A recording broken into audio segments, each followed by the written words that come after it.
And when And we when we went went off off of of the the live live stream, stream, the the second second slice slice that I that I ate ate was was much, much, much, much, much much more more spicy spicy than than the the first first one. one. The The second second one one caused caused the the second second one, the one, the second second slice slice caused caused all all the the issues issues that Oh. that everybody everybody had had hoped hoped. that the first one would. The second was filled. So we did that. You can go to our YouTube page, 1075 The Game, if you missed that yesterday, and rewatch me, Patrick, and I at Village Idiot breaking down not only the college football playoff, but a few other things as well. Alabama, Georgia. We'll get into that more this morning as we roll through here on a Monday morning, December 6th, 6:08 a.m. If you want to weigh in this morning, 803 404 6100 is how you can join us if you'd like to this morning. You can also follow along on the Buford Lending live stream. York weighing in on the Cool Care Heating and Air Takes line and asks, did Coastal make a bowl game? They did. I need to get the full bowl slate up. They will play on Friday, December 17th. I forget the name of the bowl game that they're in,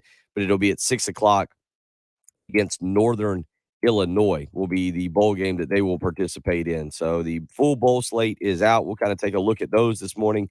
Again, South Carolina, Cure Bowl. the Cure Bowl. Thank you. Okay. Yep. But South Carolina in the Duke's Mayo Bowl that they will be a part of. Clemson in the Cheez-It Bowl down in Orlando. So we've got everything now in front of us lined up. The college football playoff. We now know the times and the teams in that. Not really a big surprise after what occurred on Saturday. It'll be Cincinnati versus Alabama at 3:30 on Friday, December 31st. So as you're getting ready for your New Year's Eve, you will start with Cincinnati and Alabama. That'll be in Arlington, Texas at AT&T Stadium. And then your night game while you are wrapping up 2021. Patrick, I think it's going to be a really good one. Georgia and Michigan, 7:30. That'll be your other semifinal game down at the Orange Bowl, the Capital One Orange Bowl down in Miami. That one should be, I expect, a really, really good game. It should be. I did mention that during the live stream yesterday. I was really bummed that Oklahoma State didn't pull it out because it killed all of the suspense for the announcement yesterday. If Oklahoma State had won, you'd have the two SEC teams, you'd have Michigan, you'd have an undefeated Cincinnati, and you'd have Oklahoma State, a one-loss conference champion, and you'd have three one-loss conference champions and Cincinnati, and then a one-loss non-conference champion in Georgia, and it would have at least added some intrigue to the day because you'd be thinking, okay, is Oklahoma State, are they able to jump Cincinnati, who still hasn't lost and has done nothing wrong? Will they be able to get in over Georgia because Georgia's going to get punished for not winning their conference championship? It would have at least made it a little bit fun yesterday, but we knew what the teams would be. We knew what the matchups would be. We knew it would be Georgia Michigan. We just didn't know would it be a 2-3 matchup or a 1-4 matchup. I think they should have just thrown the Big Ten a bone and given Michigan the one and said that Michigan's one and Georgia's four, and we'd finally have a decent 1-4 game. Although I'm not convinced either of the semifinals will be that great of games. I can totally see the SEC teams beating down both the other teams. Michigan is a 6.5-point dog, I think was the initial line. I wouldn't be surprised at all if Georgia beat them by double digits. Obviously, would not be surprised if Alabama beat Cincinnati by double digits. But yeah, I think everything's set up for the rematch, and I'm hoping that we'll get JT Daniels in the rematch. Then we can have the school alumnus matchup for modern day, and Georgia just clearly, as I said, that was my biggest surprise. They need a big play threat because they thought that their defense was going to be able to hold Alabama. Stetson Bennett was good for really the weak schedule. People are criticizing Georgia's schedule. Georgia didn't play a ranked team this year outside of Clemson, I think, or a team that ended up ranked or is ranked right now. You can always twist that stat as much as you want to with the AP rankings.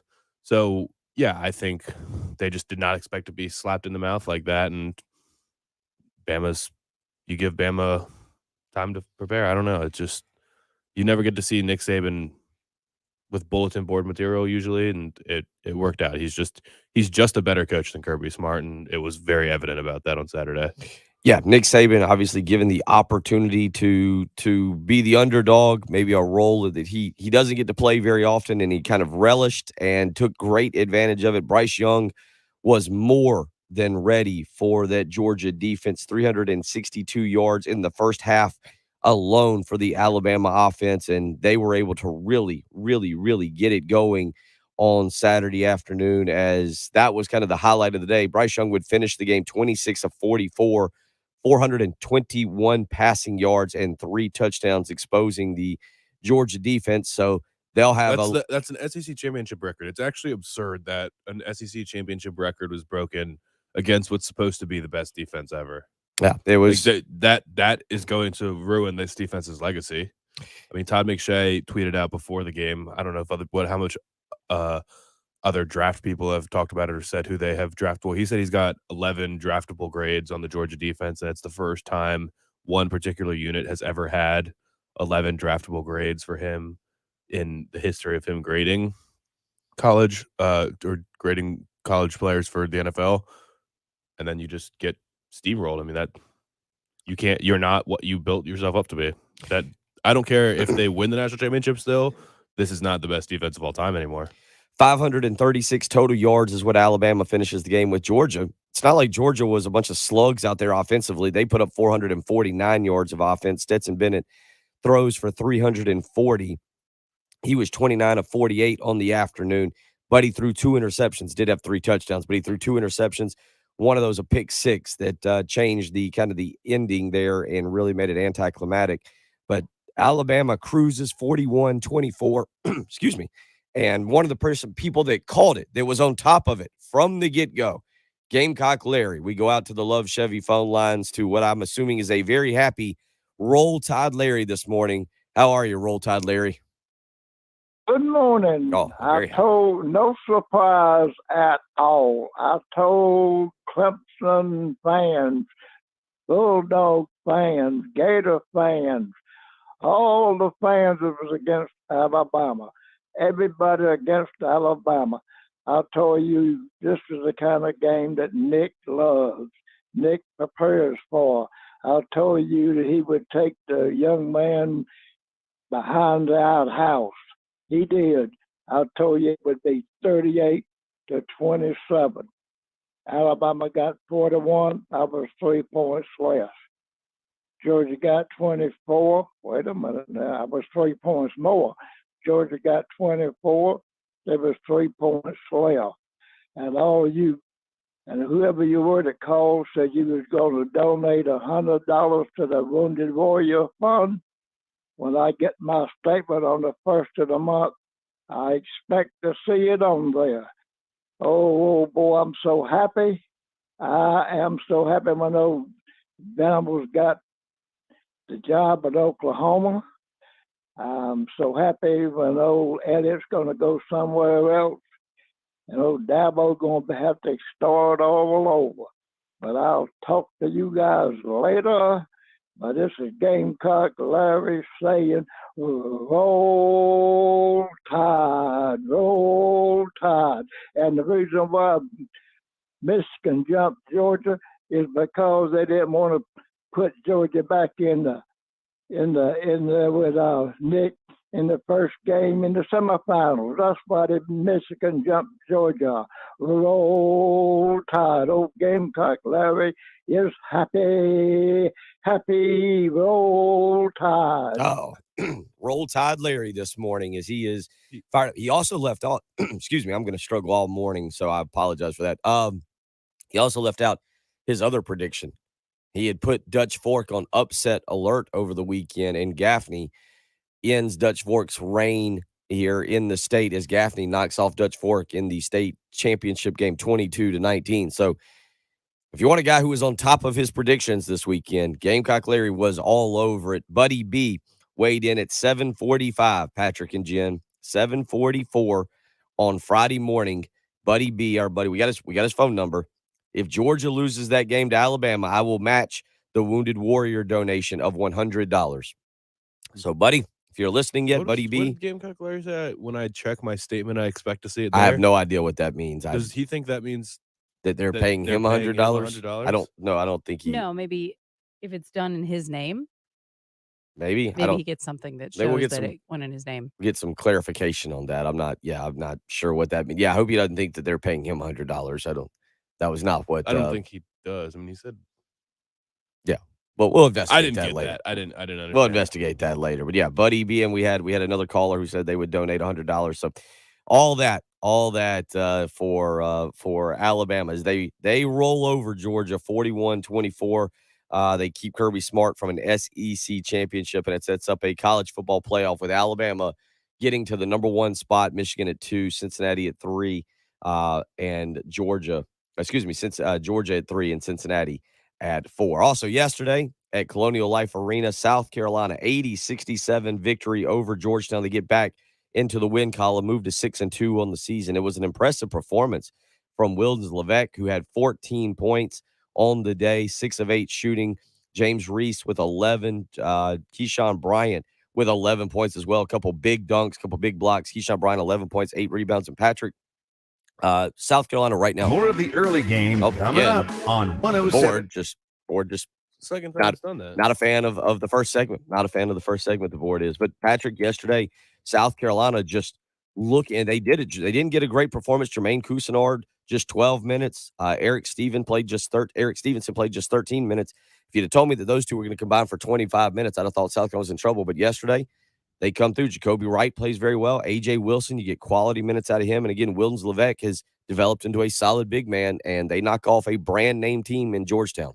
Yeah, I mean, look, if you look at the head-to-head stats, I mean, you wouldn't really have expected South Carolina to win the game. They didn't have more rebounds. They got out-rebounded, shot more free throws. Georgetown shot more free throws. South Carolina it was really turnovers. I mean, Georgetown had 17 turnovers. Georgetown is a name brand, but they're not a good team. Patrick Ewing's lucky to have a job because they went on that ridiculous run in the Big East tournament last year. Was it last year? Yeah. He was going to get fired last year, but then they went on that ridiculous run and made the tournament. I don't know how talented they are. I don't know what the fix is for Georgetown in recruiting, and they're not in a good place right now, but regardless, it's a big name team coming into your arena. You'll go there next year. It's good to get the win and be able to say you beat Georgetown. They still have talent, but it's not what we expected them to be. But it's nice to get contributions from guys like Jacoby Wright. You're glad to see him make his kind of his coming out party. I mean, 8 points. I don't know if that's a coming out party or not, but it's his best game to date. And what was the environment like? It was good. It was good. I mean, certainly it could have been a little bit louder. It could have been a few more people, but look, you're right. Georgetown is not going to be a great team, but it's a brand name team, and South Carolina needs these wins early in the season. Florida State next Sunday is going to be another brand name team that you can pick up a victory over, and it looks good. Also a good team. It looks like they're okay. They're all right. They got smoked by Purdue last week. We'll worry about that when it comes around. But I mean, you look at them. But the bottom line is South Carolina needs to win these games. They get some contributions. They are playing better at home, and you can go through the month of December, pick up some really good victories, and roll around. And who knows where you end up when you go into SEC play. But after coming off of the loss to Coastal Carolina midweek, it was a very good game for South Carolina as they dominate Georgetown 80-67 yesterday. And you're right. The statistics kind of misleading a little bit, but the Gamecocks do what they need to do and pick up a nice victory for them Sunday afternoon. Solid little crowd there. And again, the thing about Jacoby Wright, you're right. It's 27 minutes, 3 of 7 from the field, but he had 8 points, 6 rebounds, 6 assists, and just 2 turnovers. We talked about point guard play when Frank Martin was in here with us back in October, and it was solid point guard play. That's what Jacoby Wright did yesterday, was step into that point guard role as he gets his second start of the season. 803-404-6100. Also want to point out, thank you to Carlton and to York for reminding me, South Carolina State also in a bowl game. December 18th, they'll be in the Celebration Bowl against Deion Sanders and Jackson State in Atlanta. That game will be December 18th as well. So we got bowls in front of us. If you want to weigh in, the SEC Championship took place over the weekend with a, I guess, surprise outcome. I don't know if you were surprised or not surprised. Alabama rolling over top of Georgia 41-24. You've got the college football playoff in front of us. Oh, and we didn't get to the news of last night. Brent Venables, officially the new head football coach at the University of Oklahoma. So much to get into this morning. You're listening to the early game on 107.5 The Game.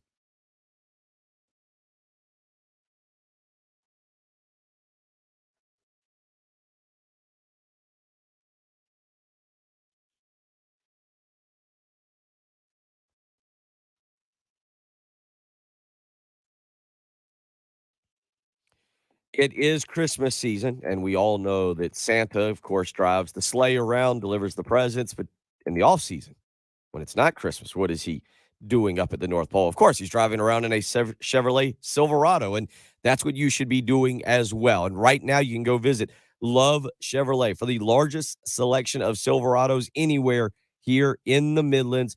I-26 in Harbison between Lowe's and Frankie's Fun Park. You can be Santa Claus even in the off season. Just as he drives around in a Chevy Silverado, you can do the same. I-26 in Harbison between Lowe's and Frankie's Fun Park. Love Chevrolet has been servicing the Midlands for over 60 years, and they continue to take care of their clients with great sales service, with a fantastic service department. And again, the lowest price anywhere in the Midlands. You can always get the $1,000 low price guarantee. That means you can actually go shop other dealerships, take their deal back to the folks at Love Chevrolet, and they will top it, or they'll write you a check for $1,000. Go visit Love Chevrolet, I-26 in Harbison between Lowe's and Frankie's Fun Park. You can visit them on the web, lovechevy.com. Again, the largest selection, the lowest price guaranteed, and an incredible sales staff that is so knowledgeable and ready to help you the moment you come on the lot looking for that brand new vehicle. Love Chevrolet, I-26 in Harbison between Lowe's and Frankie's Fun Park, or on the web, lovechevy.com. Get out to Love Chevrolet and find new roads.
This week, Colonial Life Arena, December 8th, Trans-Siberian Orchestra is here. You can go listen to it. We've been talking about this for a while, and it is finally here. Wednesday, December 8th, Colonial Life Arena, Trans-Siberian Orchestra. You can purchase tickets today, on sale now at Ticketmaster.com.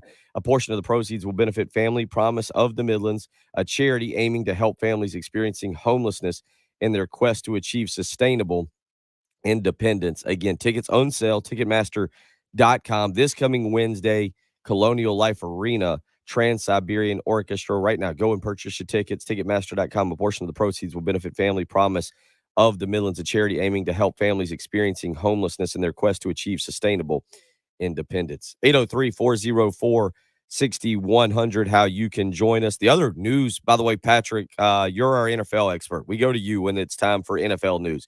Joe Brady yesterday being released or fired. Should just go ahead and use the word that was used. Joe Brady fired by the Carolina Panthers. Let's cover all the news. We've covered about all the news topics here in the first segment. We'll kind of circle back around, but let's cover that one because fired on your day off is what happened to Smokey in the movie Friday, but it does feel like that's what just happened to Joe Brady, fired on his Sunday day off where they have a bye week. Were you surprised by that? I mean, it feels like they would have finished out the season with him or weird. It's weird. I'm wondering how it went down with the bye week. Like, I think the first week of the bye, for the head coach at least, and the coordinators, I think is kind of your self-scout week. And for the Panthers, it probably certainly was. Like, we've had Cam the last couple of weeks, and the last game was one of the worst games that's ever been played at the quarterback position in history of the NFL. I mean, it was horrendous. I think he had like a 5 QBR. So, I don't know. I mean, Joe Brady he's been criticized by Panthers fans all year. Apparently, he's just not been. I don't watch enough Panthers to know, but he's not been good in game play calling. Doesn't make adjustments well. I don't think he manages the clock well, and there have been a lot of complaints. And I guess the LSU team that he managed or he coordinated, Joe Brady was very experienced playing at an NFL level. We see what he's doing now in the NFL. Clearly, Jamar Chase and Justin Jefferson are just incredible. They're both some of the top receivers in the NFL, even if Jamar Chase single-handedly gave Joe Burrow an interception yesterday, which should have been a touchdown. They're both incredible. That team was just absolutely loaded, and apparently he wasn't the only play caller for that team, so he might have been a little bit hyped up. I mean, they're saying that I think what the Joe Brady critics would say is that he's got Sean Payton's playbook, and that's it. Mm-hmm. So, give Sean Payton's playbook to somebody else, and you can make more of it, but Joe Brady just isn't great at all the minute details of the game. Like, the NFL level might have just been too much for him, and I don't know that LSU people are totally excited about the idea of bringing him back. I think there's a little resistance to just kind of try and go back and recapture the magic of 2018 and 19. So yeah, I'm not sure how that's going to play out, but from what seemed like it was about to be a meteoric rise from college coordinator to NFL head coach in like 3 years, that's probably not going to happen anymore. That was the other news of the day. It was a very interesting sports weekend. And the other college news yesterday, certainly we had the college football playoff. South Carolina going to take on North Carolina in the Duke's Mayo Bowl. Again, South Carolina opening per multiple Vegas sports books is a 5.5 point favorite, Patrick. But, we talked about it last week. We ran the poll question. You ran it on your Twitter account. If you can pull that back up and give us the results on that. Duke's Mayo Bowl won. I can't remember if it was a big victory when we ran it about where South Carolina fans would rather go. I think it was right around 40%. 37.5%. 37.5% of the vote wanted to go to the Duke's Mayo Bowl. I'm all for it. I like the Duke's Mayo Bowl in terms of, hey, you go to Charlotte. It's a close by trip. You can get up there. You can enjoy the game. It's going to be a weird 11:30 a.m. start time on a Thursday. So you're looking at taking a Thursday off if you're going and telling your boss that you're doing something else or you're not feeling well. But the bottom line is you're going to go up there. I personally, Patrick, would have preferred to see like a Virginia Tech or a Louisville, a different opponent, just somebody we haven't seen South Carolina play. But it is a great opportunity, I think, for South Carolina to go up there and pick up a victory against a team from the state of North Carolina. North Carolina, certainly you can get maybe some of the bad taste out of your mouth from the 2019 game up there. There are positives to playing this game, and we'll see what Sam Howell ends up doing. I think as a South Carolina fan, you don't really care. Just beating North Carolina and being able to brag about it, if that's what you can do, whether they have Sam Howell or whether they do not have Sam Why do Howell. people who's saying that Sam Howell's not going to play? Sam Howell's never indicated in any way that he's There thinking about was not a playing the couple game. tweets last night, just people with Just 'cause speculation. people just saying because he's going to go to the NFL. Right. All right, so JJ Enagbare is unlikely to play then. Possibly, that's what yeah. we're doing. I think I that's mean, kind of also. I think Sam Howell's going to play in the game. Do you? I think he will. I mean, he's not going to be he's not going to be the number one pick. A quarterback probably won't be the number one pick. For quarterbacks, it makes sense to play in the bowl game. You're a leader. It's a very important position. Like the NFL teams are going to care about the makeup of a player, and part of the makeup is being the leader on your team. And Sam Howell playing in the bowl game would at least send a message, especially after you lost your bowl game last year, strictly because all of your 4 best draft eligible players decided that they weren't going to play. So I think it would behoove him to play in the game. And even if he doesn't, so be it. But I don't know why we're seeing that rumors and people just assuming that he's not going to play. 803-404-6100. Thank you. I have not seen the movie Friday in forever. Will and Billy reminding me was Craig. You've seen Friday, the movie, right? Parts. I haven't seen the whole Okay, thing. he's not a fan. Yeah, I've seen it, and it's just been a little while. But Billy and Will, thank you. Craig was the one that got fired on Friday. I appreciate you weighing in. Look, we'll find out about North Carolina in the coming weeks and what they're going to look like. Same thing as you just mentioned with JJ Enagbare and maybe some other South Carolina players. South Carolina, according to Shane Beamer, will start practice next Monday and begin prepping for North Carolina. This is an off week for pretty much everybody, I think. It's exam week over there for students, so it's an off week. No basketball games, no football practice. Shane Beamer saying they'll be back out on the road recruiting. I know people are not particularly thrilled to hear Shane Beamer say last night he expects all assistant coaches to be part of this bowl game. We'll see if that comes to fruition as well or what the plan is there. I think right now all you can do is sit back and kind of wait and see what South Carolina football looks like when they go to the bowl game on December 30th and what they look like, say, on like January 3rd or 4th. January 3rd, I think, is a Monday, and what the staff looks like at that point. Isn't that part of, if you're going to make a change, doing it before the bowl game, isn't that part of the opportunity of getting weeks of practice with the offense that you wouldn't otherwise get? I think it depends on who you're going to hire. I mean, when you say getting weeks of practice right now, Shane Beamer said they'll have about 9 practices here before they head to Charlotte. So then they'll probably end up with 3 or 4 practices. So you're going to get right around 13 to 14 practices. But I mean, if you're hiring a guy who is not going to come over until January anyway, then you're not going to get that. I don't know. There's a lot of different ways to orchestrate and run bowl practice and do what you want to do. And we'll see how exactly Shane Beamer elects to do that. But they will start practice next Monday, gearing up for North Carolina. And again, I think for South Carolina, it is a great opportunity. I'll be interested to see what exactly the attendance is. Gamecock will hit us up to start the program very early this morning, 5:20 a.m. I appreciate Gamecock Will weighing in. He said, don't know if 2,500 Gamecock fans will be in Charlotte for the Mayonnaise Bowl based on the last 2 performances. Look, I think South Carolina fans will get excited, Patrick. I think the short trip late, depending on, we'll all start to look and see what the weather looks like as we get a little bit closer, if it's going to be a nice day up there. I think South Carolina fans will turn out for this one. I've seen them do it in the past. They'll get fired up. You get over the initial kind of reaction of who you're playing. You realize it's a short trip.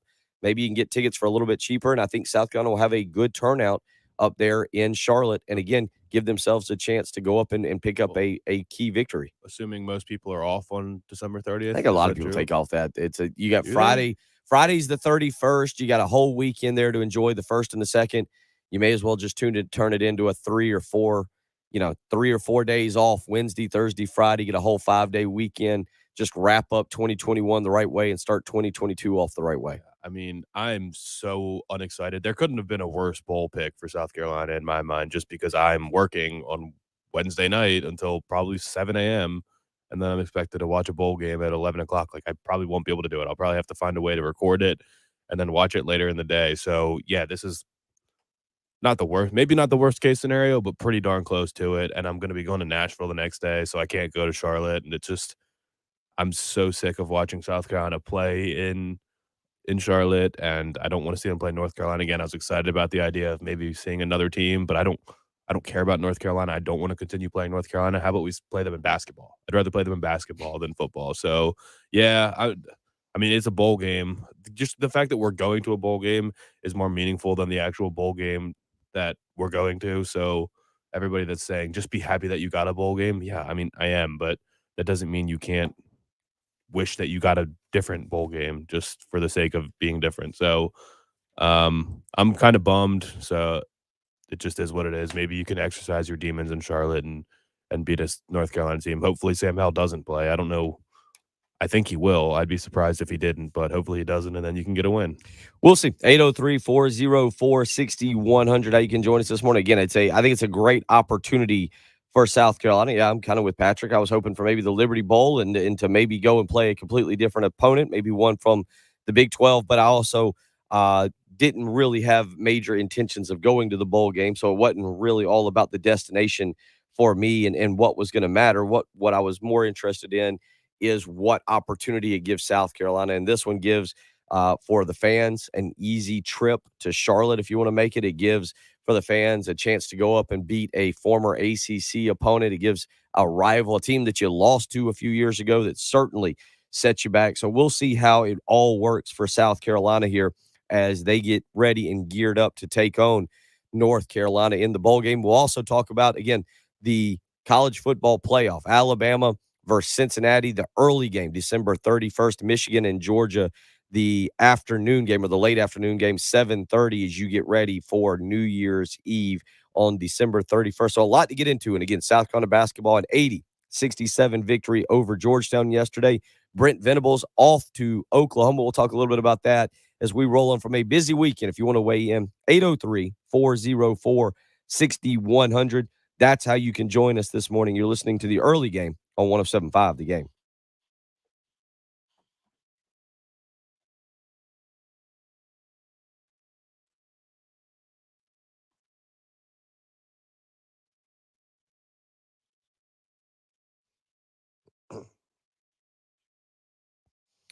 Family was over on Friday night. I made sure the house was looking beautiful. Had zero res. Get out to the house, do some cleaning. They always do a fantastic job with their ZR water technology, using high pH electrolyzed water, not harsh chemicals. No sticky, soapy residue will be left behind. Technology so incredible, it's scientifically proven to get your carpet, rugs, tile insanely clean. I can't recommend Zero Res enough. Give them a phone call today, 803-262-4020. When you mention my name, Bill Gunner at 107.5 the room at 107.5 The Game, you can get 3 rooms of carpet clean for only $119. You'll also get a hallway cleaned for free.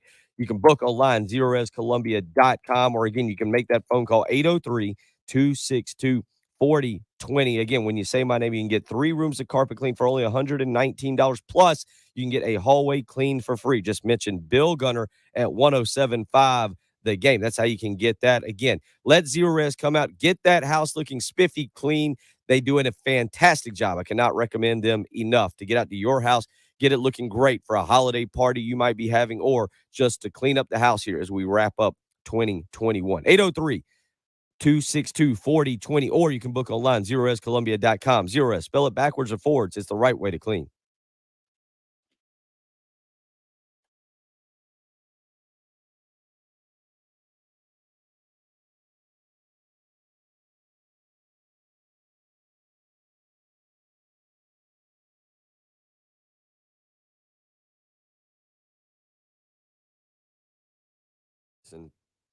Program, I think we're right. Can you tell? We're right. Okay. Good morning, everybody. Jan, RL, Anthony. Yeah, we'll mention that, RL. South Carolina getting a bowl game against the team they recruit against. Yeah, Craig, I totally blew that on the Friday reference. I was feeling good about that one. Why is there Jimmy Kimmel Bowl? That's what the Jimmy Kimmel, yeah. He didn't pay for it, did he? Yeah, well, their show did, yeah. Yeah.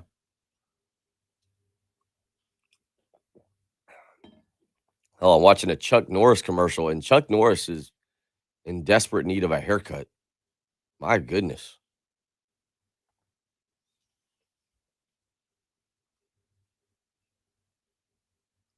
Let's see what else we got here. Yep, Carlton, thank you for the reminder on South Carolina State versus Jackson State. So yeah, That's their first bowl game, isn't Dan, it? I agree. I wanted to see him go elsewhere can't hear me. instead of Charlotte and UNC, but I'm not that disappointed in it. But yeah, I would have liked this. I was hoping for the Liberty Bowl. Again, I don't plan to go, so not really all that big a deal to me. I was going to be watching from anywhere. It did mess with my vacation days. Yeah, I don't get vacation days. What time are we broadcasting that morning? Again, odds are that morning we won't have a show. I'll do a pregame show with Heath because technically we will do the pregame show at 6:30. Is that when it would start? 5 hours before. So then network would take over at 8:30.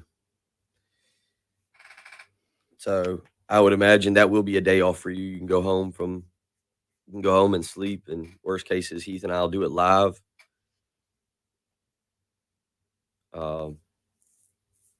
And then just hand it over to the network at 8:15. So I assume Dave engineering. Never mind.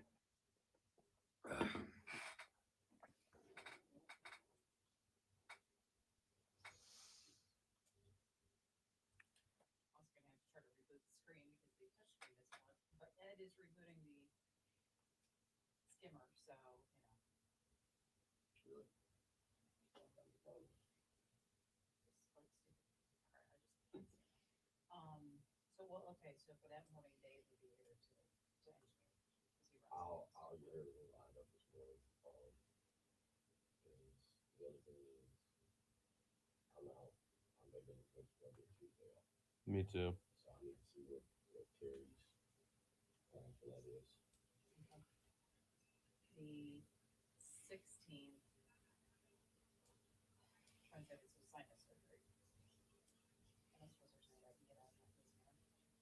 Yeah. But that's a Thursday. Let's see. This week, Wednesday, we've got Brian Roachfield coming in early to talk Virginia Bash. And maybe Joe Pollard. Joe Pollard. Yeah, you gotta let these come in. He sent me a message yesterday, but I've already got to work out with Brian. Joe's just helping, but it's not affiliated with Thursday. And then Thursday, we'll have Brad Crawford and Brian. Terry is out this week, but I'm waiting to hear back from Scarnett yet. Okay. So I'm going to try to get some guests lined up for the week. Yes, I'll text you guys about Thursday. I mean, if I find out who's serious, Does that go with you? She's out. You can on the board on Thursday. Thursday 16th. Yeah. The 16th. Yeah, I'll be back. I think I'll talk with Terry. We'll talk about it. I think I'd also be out that Wednesday. If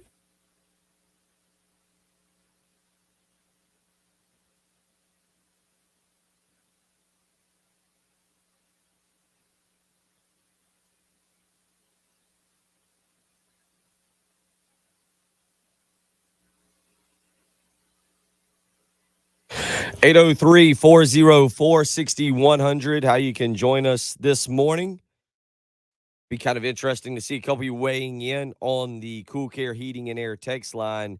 Angie saying, already got our tickets to the Mayo Bowl. 5 of us going. We're going for Beamer and the boys. So proud of them for their heart this season. Yeah, I mean, it's look, I think South Carolina fans will get excited, will turn out, and I think there will be a decent or a solid turnout. Anonymous Texture says there's over 17,000 alumni in Charlotte. Good place for a potential turnout.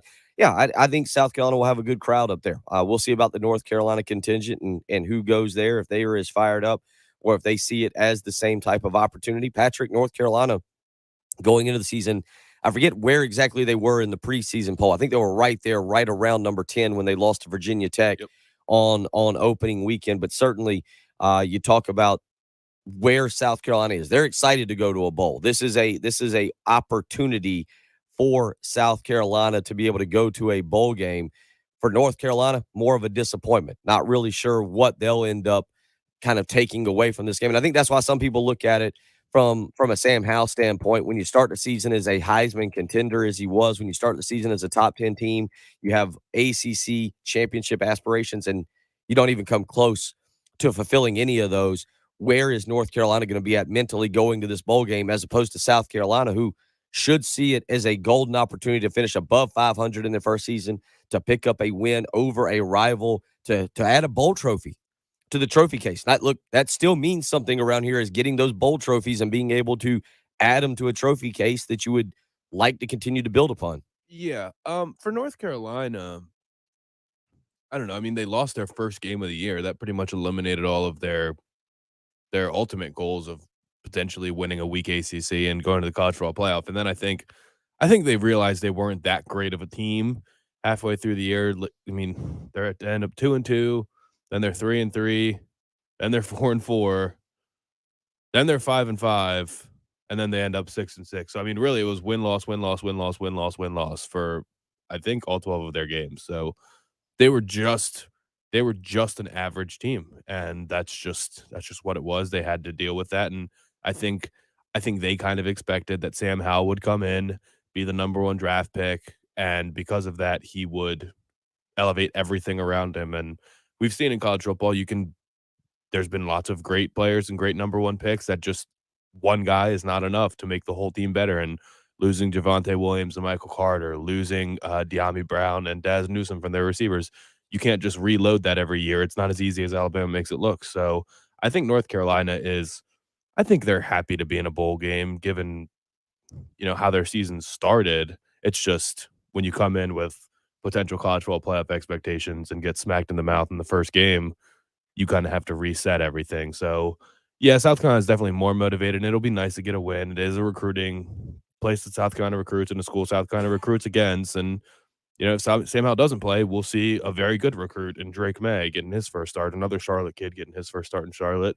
So it'll be interesting. But yeah, I mean, I just wanted to see like a Texas team or a West Coast team or something like that I never get to really watch play. I've seen a lot of North Carolina this year. The bowl lineup will start Friday, December 17th at noon. I've been writing all the spreads down. Have you? Yeah, Middle Tennessee versus Toledo will be your first bowl game of the season. You can get your bowl pants on and take Friday, December 17th off, noon. Middle Tennessee and Toledo in the Bahamas Bowl. There'll be 2 games that day. Coastal Carolina. Jan weighs in on the Buford Lending live stream, where you can join us as well. Jan said it was interesting to see how Coastal said they didn't want to play a bowl game at home, so the selection committee or whomever placed them elsewhere. Yeah, I didn't see that about not wanting to play there in the Myrtle Beach Bowl, but that certainly makes sense because you want to go and experience. You want the kids to be able to travel a little bit and go and experience a different destination. Again, I think for those of us who aren't going to the bowl game, or maybe if you are going, you wanted to maybe go and enjoy Memphis or Tampa, or obviously I would have been on board with Nashville.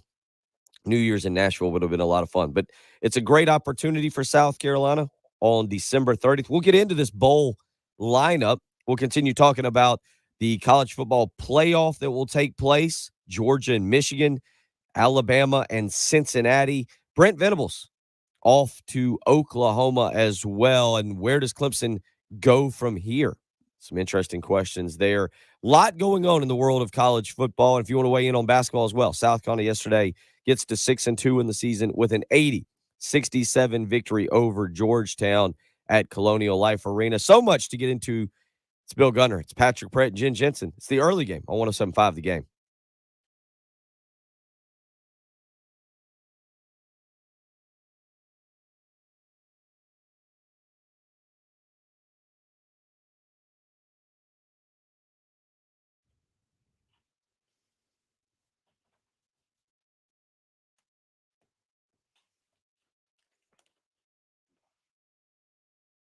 Where's the Texas Bowl?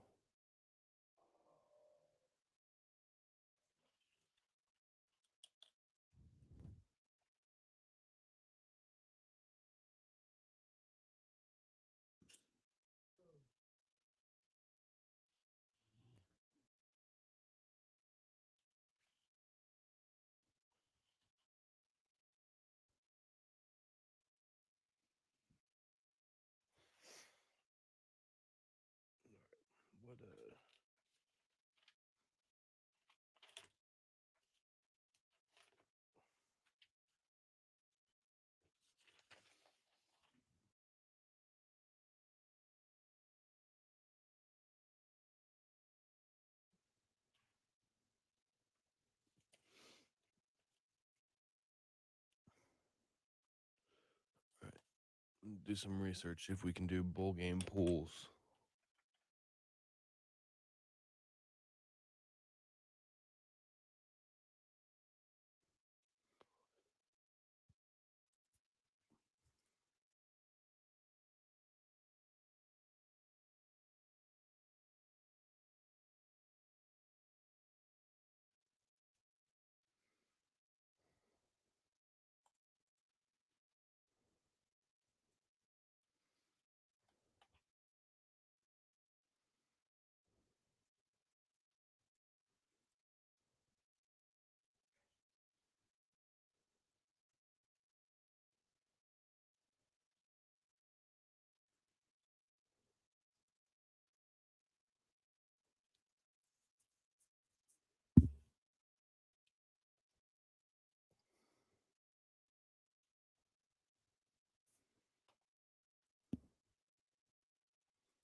Hmm.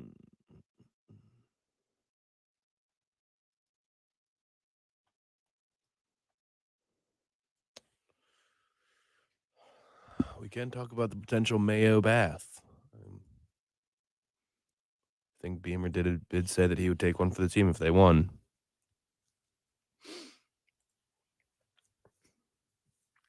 Currently, I'm trying to figure out if I can make a bowl game pool. I know we want to do another bet for that. It'd be cool to get people involved. But as I'm looking at it, looks like everything either costs money or I have to give all my information up to somebody. Let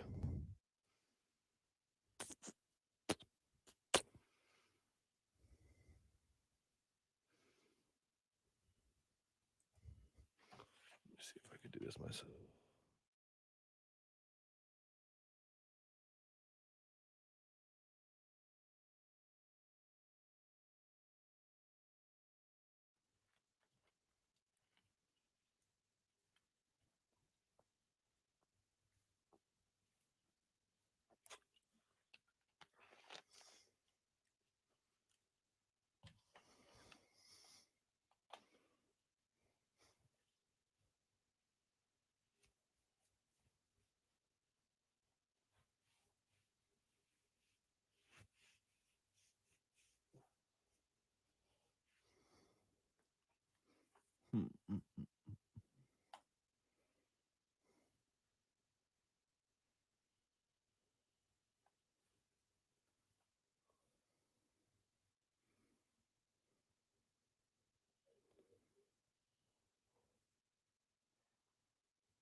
Good morning, Artia, Josh. More Mayo talk, yes. They just said on Yeah, that Jan, I'm update. with you. Music City Bowl would have been fun. I probably still wouldn't have gone, but I'd have given more thought to it. That's for sure.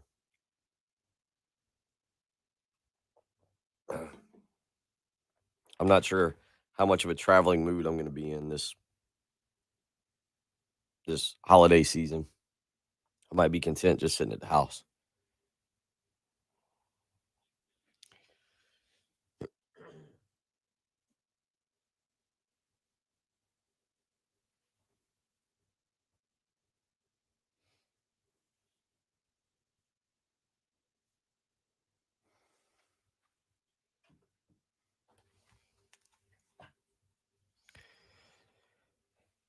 A busy sports weekend is what we had. You had championship Saturday highlighted.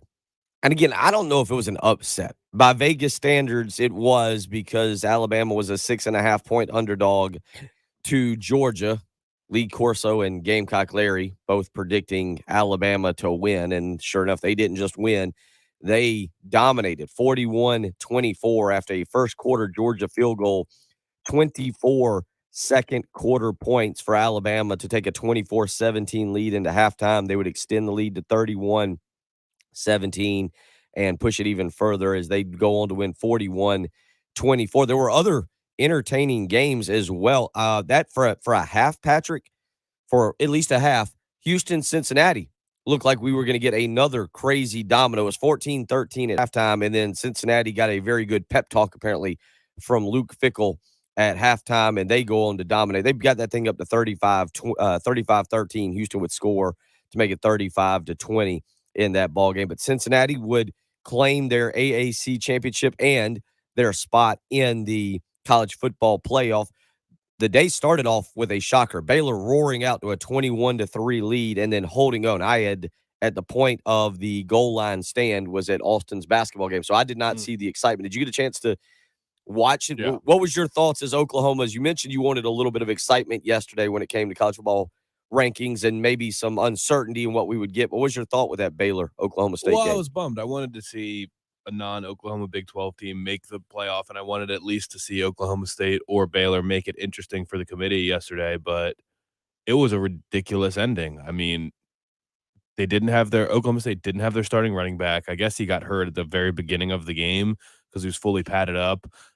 Baylor's backup quarterback was awesome. Just didn't have any wow plays, but he was super composed and calm for a redshirt freshman. So I was really impressed by him.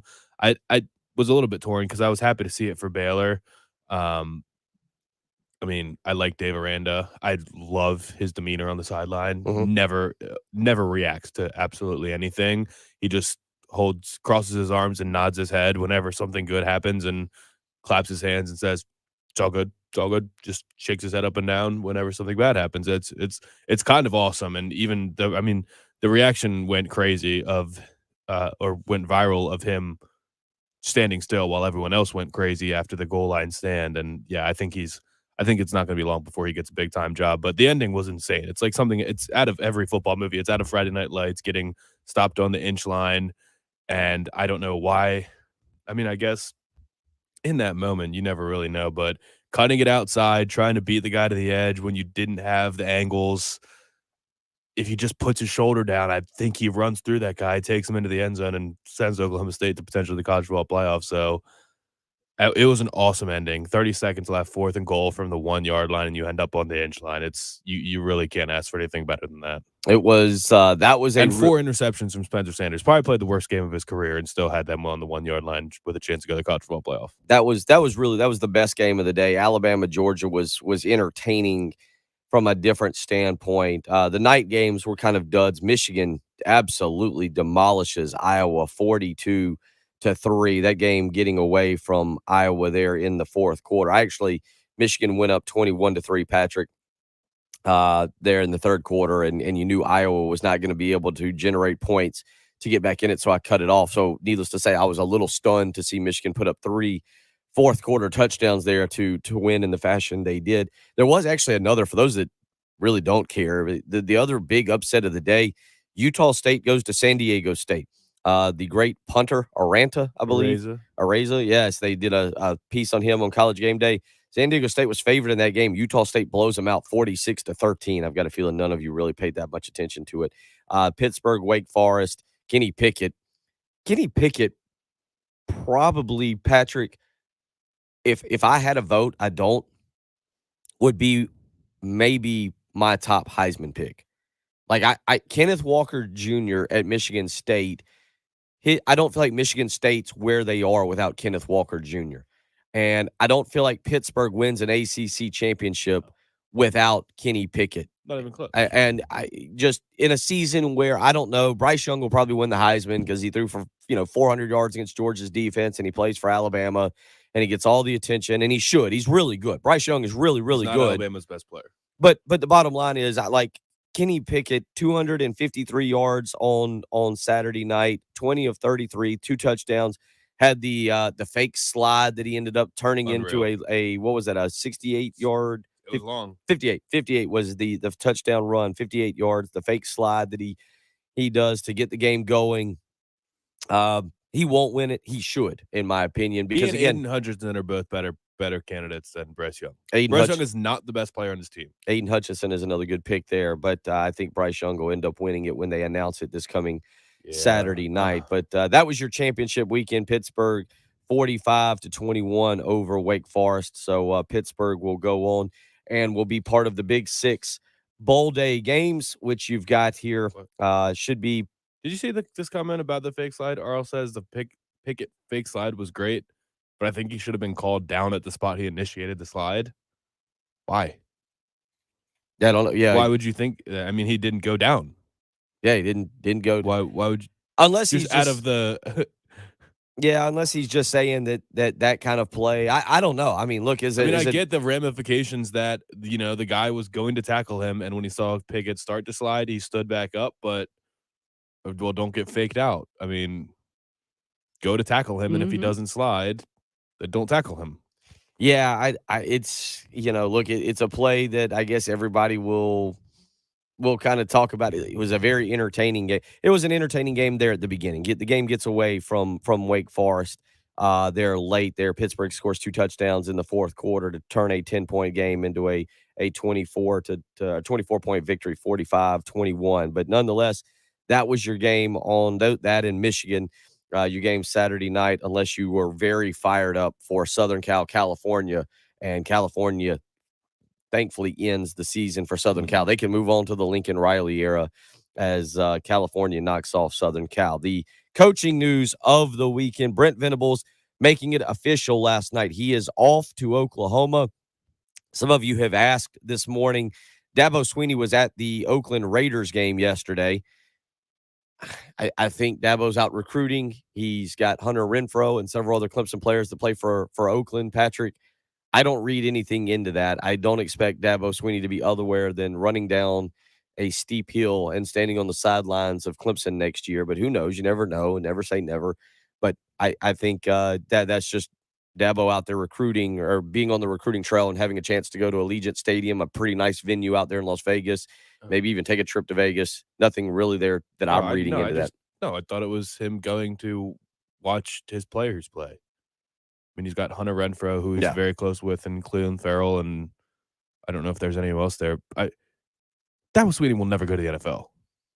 He's not going to be an NFL coach. He's not a good enough football coach to be in the NFL. He's perfect for the college game where he can use his campy, whatever it is, I don't know, personality to recruit and get good teams. He'll never go to the NFL. If South Carolina fans are trying to start that rumor because he was at the Raiders game talking to Hunter Renfrow, we sound desperate. So please stop, because Dabo will never go to the NFL. Yeah. So, but you got that. But Brent Venables is off to Oklahoma. And now Dabo will have to find a defensive coordinator. I saw Clemson's 24/7 Sports site last night mentioned Bob Shoop as a name, a guy who was formerly at Penn State, was also at Tennessee. I don't know. We'll see where Dabo goes with this. We'll see if he elects to make a decision before the bowl game, or how exactly that kind of plays out for him. If he wants to wait until after the bowl game, who the top targets become and where they go with that. Tony Elliott's still in the mix at Virginia and maybe even Duke. I think Virginia would be a better option for Tony Elliott. So you could be talking about replacing an offensive coordinator to go along with the defense coordinator. There's going to be some change there for Clemson. Dan Radakovich, the athletic director, appears on his way off to Miami. And Patrick, the information coming out last night as well regarding Miami, that the Hurricanes appear ready to invest in football and spend about $20 million up front, paying Mario Cristobal's buyout and his initial first year to get Mario Cristobal away from Oregon and back down to Coral Gables. Yeah, and it must be taking a ton because I know Oregon was ready to get in a bidding war. I think Oregon had said we're ready to match whatever Miami's going to throw at him, and we want to keep him here. So I'm sure he really wants to go home if that's the case, if he's ready to leave Oregon. I don't know what Eugene itself is like, but if you're from Miami, isn't Oregon known to be like overcast all the time and like dark clouds and rain a lot? So I'm sure he wants to get back to the sunlight and just be back around his family. I'm sure that's what it is because I think Oregon was going to throw tons and tons and tons of money. They were not afraid to get into a bidding war from what I saw. Is it a better job? It's not a better job either. Like, you're going into a much worse situation than Oregon is a athletics focused program. They have all the facilities he could possibly need. He's doing well, and he's basically only competing with Southern Cal right now. Maybe he sees the writing on the wall that I'm not going to have supremacy in the Pac-12 anymore now that Lincoln Riley's here. But other than just going to a beachfront city that you grew up in, there's nothing that makes Miami more sought after than Oregon right now. Well, his family's there. His mom's still there. Like, yeah, you're right. But that's his ties. I mean, that's if we were talking about a guy that, say, grew up in Texas and is having to choose between Oregon and Miami. Bring your whole family up there. Then maybe you're trying to decide what you want to do and maybe which job is better. Look at all the perks Lincoln Riley got. You think Oregon wouldn't give each of Mario Cristobal's siblings a private jet? Buy them a $750,000 house in Eugene? Probably would. You know, to go back home to play for his alma mater, to coach for his alma mater. I mean, I get it. There's a lot of that there. And look, Miami. I would be worried that, hey, my reputation is great in Miami right now. The last thing I want to do is get fired from my alma mater in 3 years. Well, he's gonna. As of late last night, it looks like that is a direction that Mario Cristobal and Miami may take. It sounds like they'll actually hire him.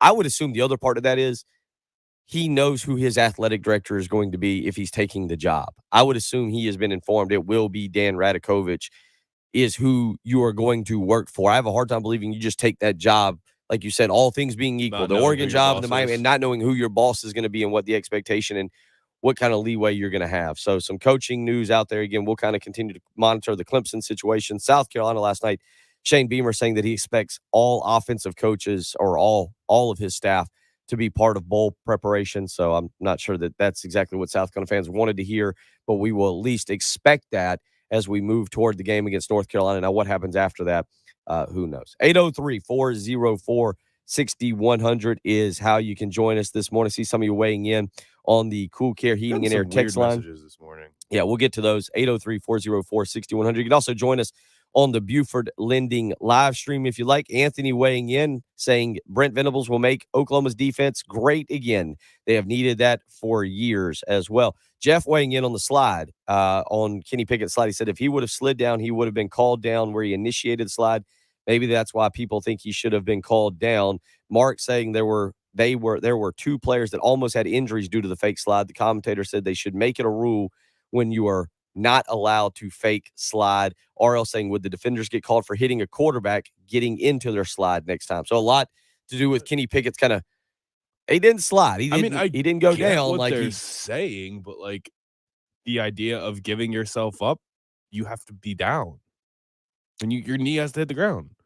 If you just drop to a knee, I mean, that's part of it. Like, part of it is baiting people and getting an extra 15 yards. And, I mean, yeah. You got to do like these Scooby-Doo moves so that you can. Right. Are we just now realizing that the rules are skewed towards the offense? I mean, that's been the case forever, too. And it's only getting worse. So, I mean, they're not going to. It would be pretty ridiculous if they banned the fake slide. We'd just have the Kenny Pickett rule for the rest of time. Michael Vick did the same thing a while back, and it was much cooler than Kenny Pickett's. But The Tom Brady tuck rule and I the Kenny mean, Pickett fake slide rule. Both. If your knee would- doesn't hit the ground, you're not down. 803-404-6100. We'll continue on with that, get a little bit more into South Carolina's trip coming up to Charlotte to take on North Carolina in the Dukes Mayo Bowl. Also, last night or yesterday afternoon, a good victory for South Carolina as they beat a Georgetown team 80-67 here in Columbia to get to 6-2 in the season. You're listening to the early game on 107.5 The Game.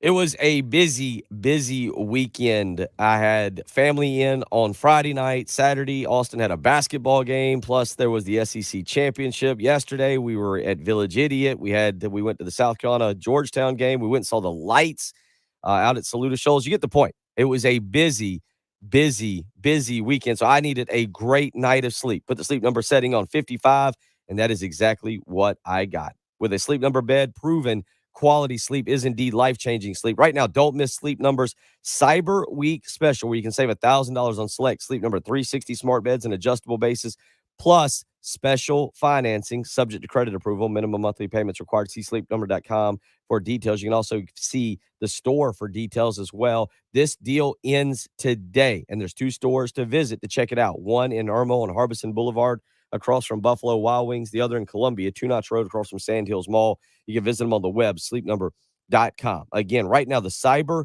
Week special. Save $1,000 on select Sleep Number 360 smart beds and adjustable bases, along with special financing, but the deal ends today. Visit a Sleep Number store near you. Make the switch to Sleep Number today and find out what a great night of sleep is truly like.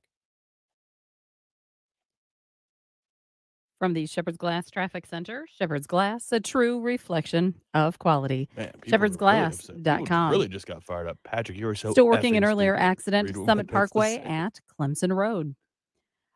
Forecast for today, one more day of this beautiful, kind of unseasonable weather. 74 for the high, and then overnight low of 46. Tomorrow's high, 53. Right now, it's 50. A little bit of scattered fog out there. 107.5 The Game.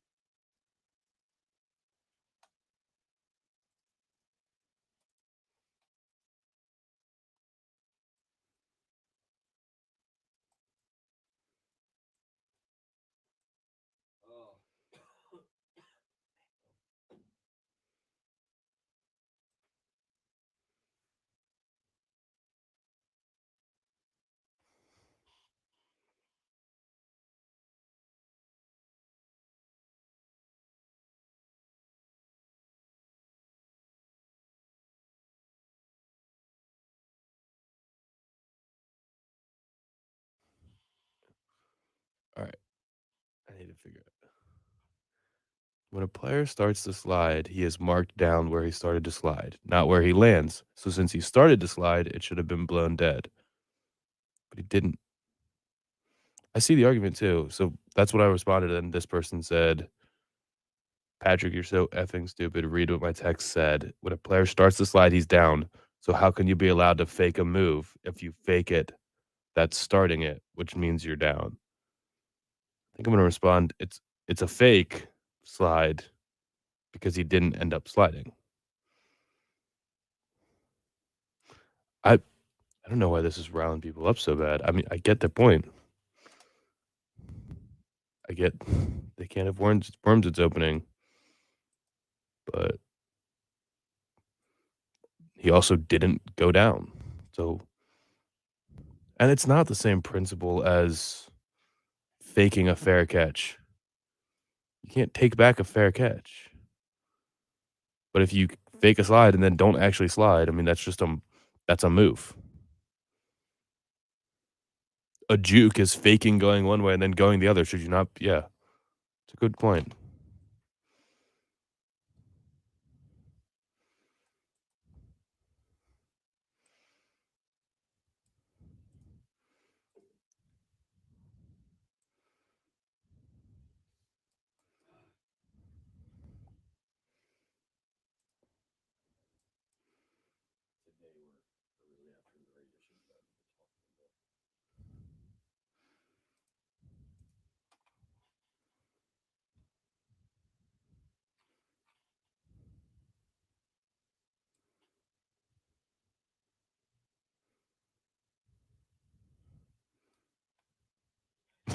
Oh, yeah, this guy's a loser. I'm scrolling back through his text. His first text he ever sent was, "F y'all," and that was it, no context. That was at 8:55, so he must have not liked how we ended this. Oh, he is a Clemson fan, too.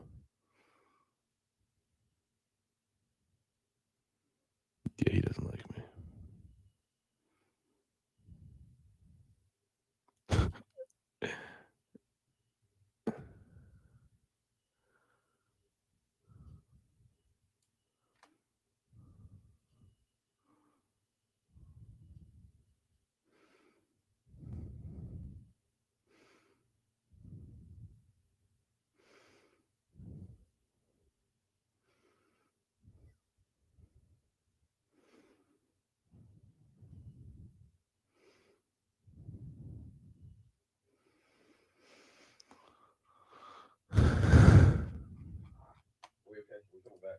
Yeah.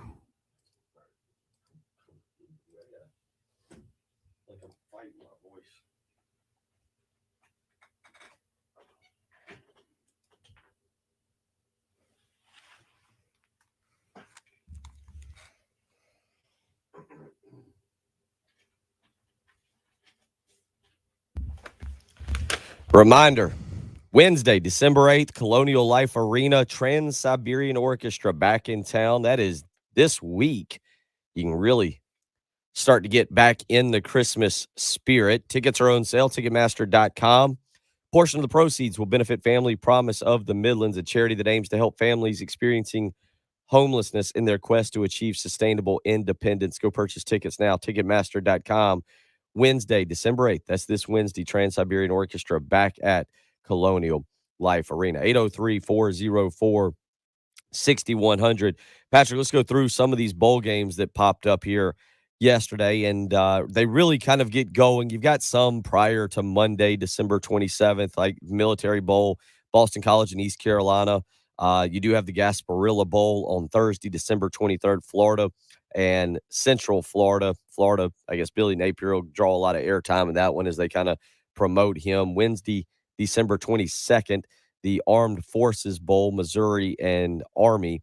But really, bowl season with the upper echelon teams gets going on Tuesday, December 28th. Houston, Auburn, Air Force, Louisville, Texas Tech, Mississippi State, North Carolina State, UCLA, and West Virginia versus Minnesota that day. Any particular bowl games? Because I think bowl games are always entertaining.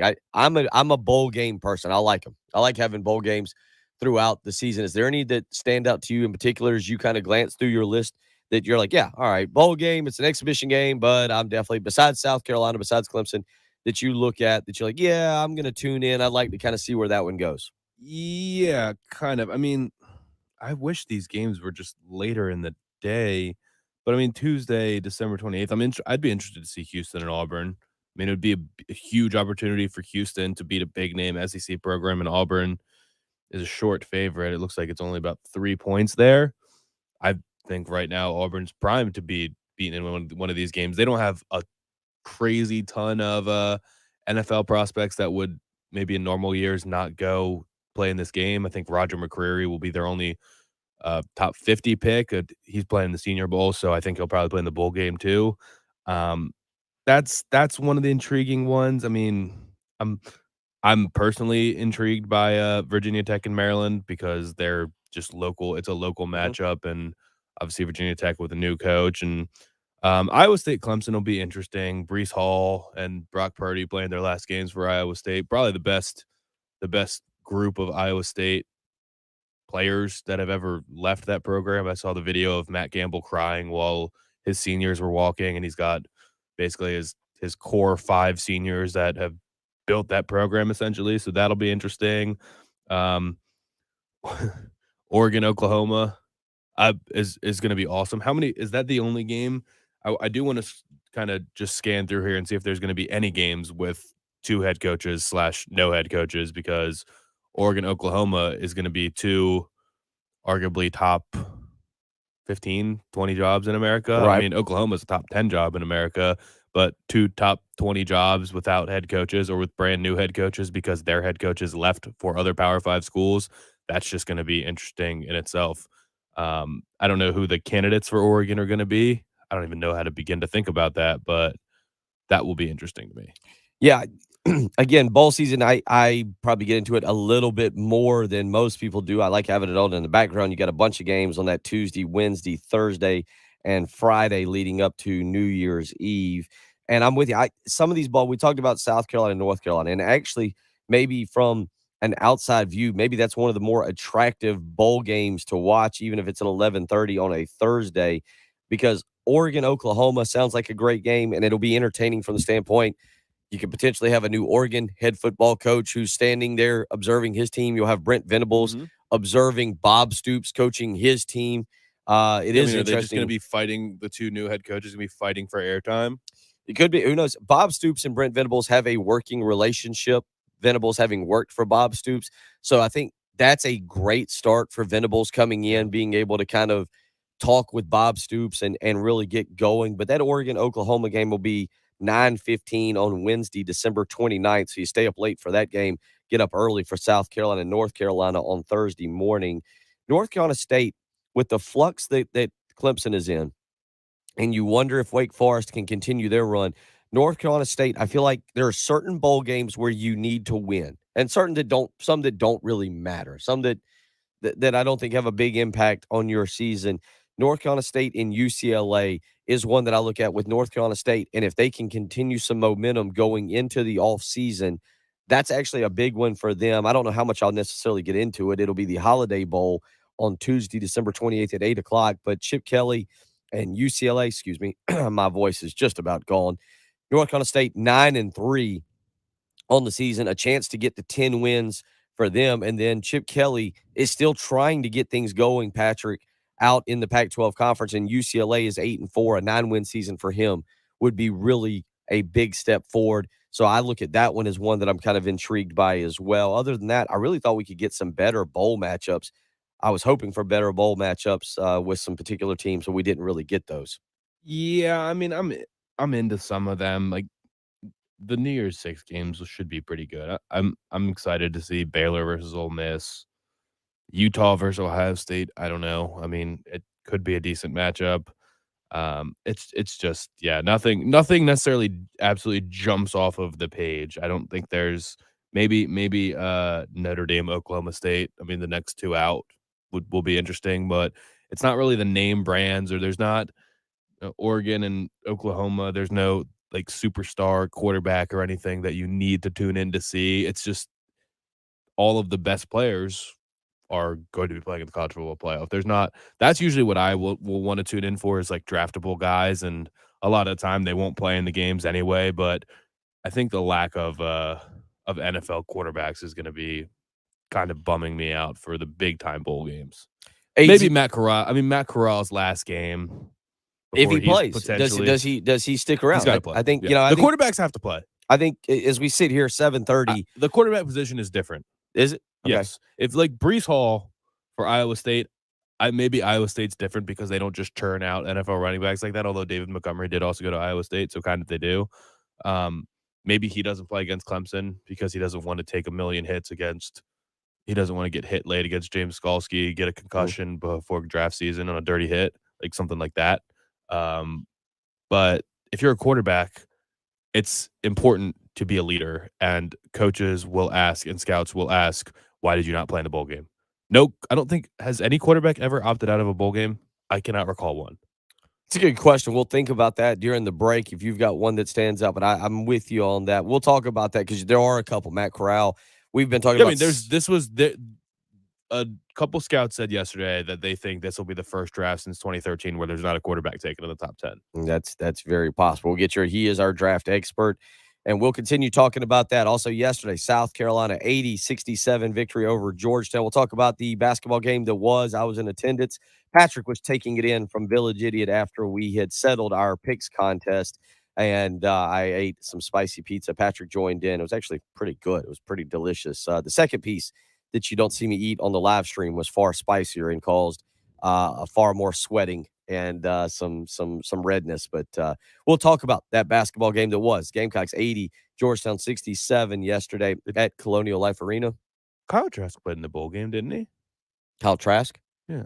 Thought he played last year, but we can look. You look that back up. Look that back up. Because I thought, no, he did play in the bowl game. Kyle Pitts didn't play in the bowl game. Yeah. We'll continue talking about that. Florida played Oklahoma last year. Texter. So, 803-404-6100. You're listening to the early game on 107.5 The Game.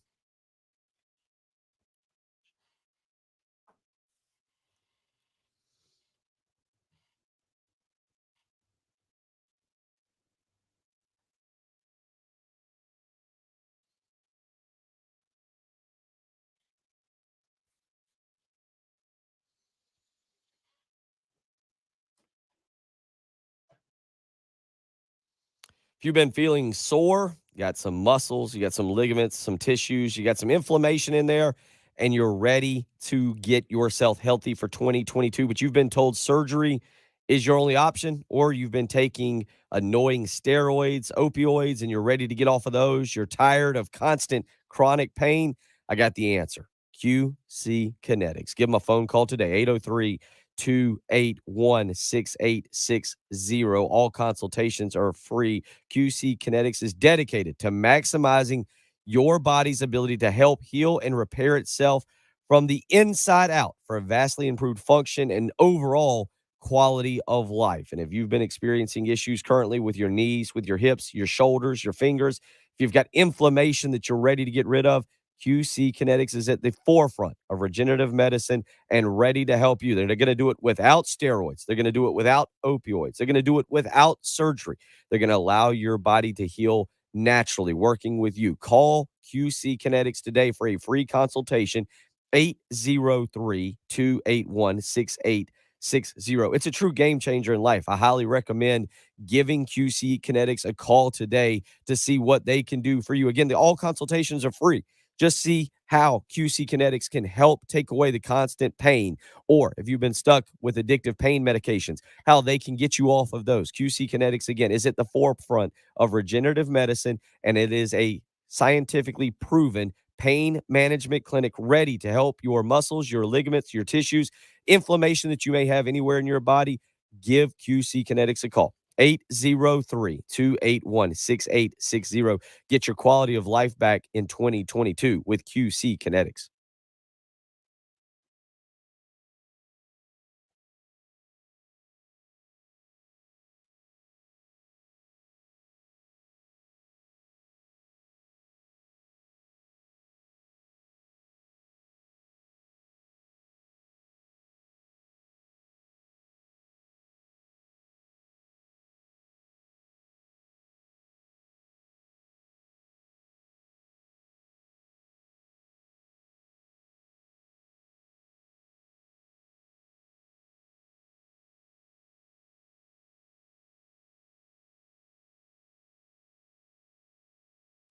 I'm having to walk around to fear I got congestion in my chest from the weekend.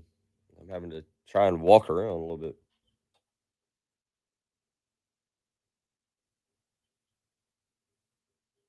I wish, at least I'm not coughing. I took Robitussin last night.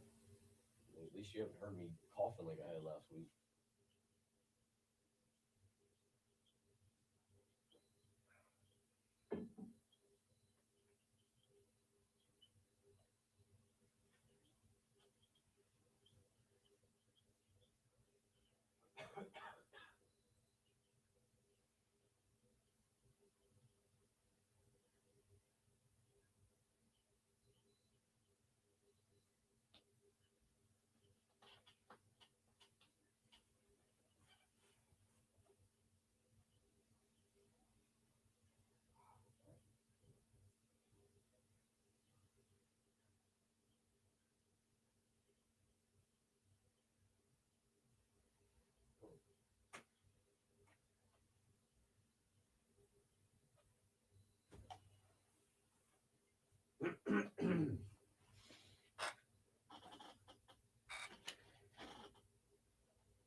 Let's see. Yeah, Troy, I saw that. Alabama scoring 24 points in the second quarter. Ridiculous.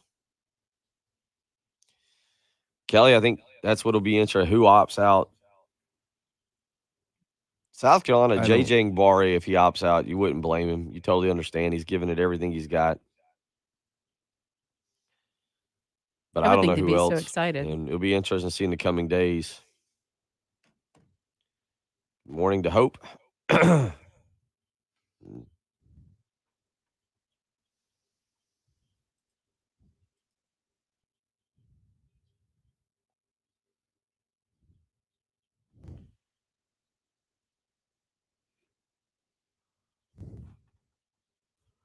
Yeah, Kelly. Excuse me again. Why I'm staying off of the live stream some because I'm fighting it.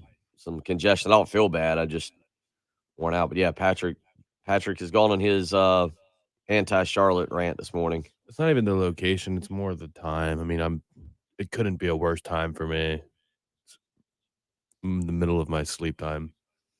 It's like starting a game at 2 a.m. for a normal Normal people. person.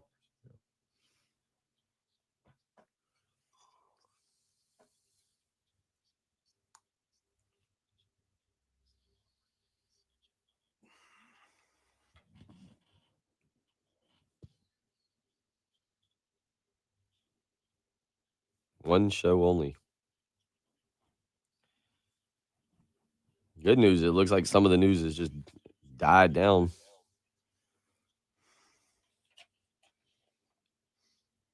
Yeah, Craig Austin did a great job yesterday.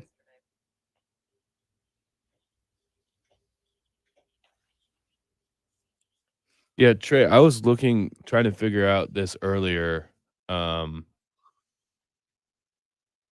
we want to do wagers for that too.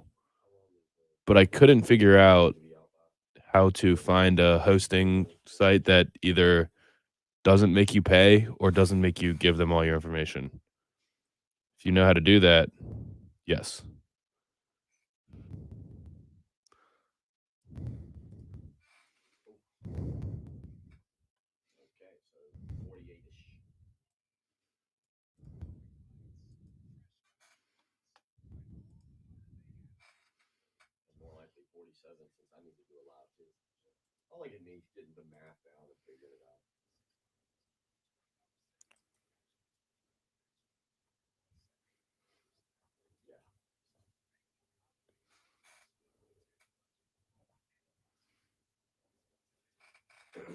I really want to go back to Village Idiot today and get a pizza that's not, going to make my lips and eyes burn because it's delicious pizza. Oh, I yeah, just ESPN. It totally is. ESPN's a good idea.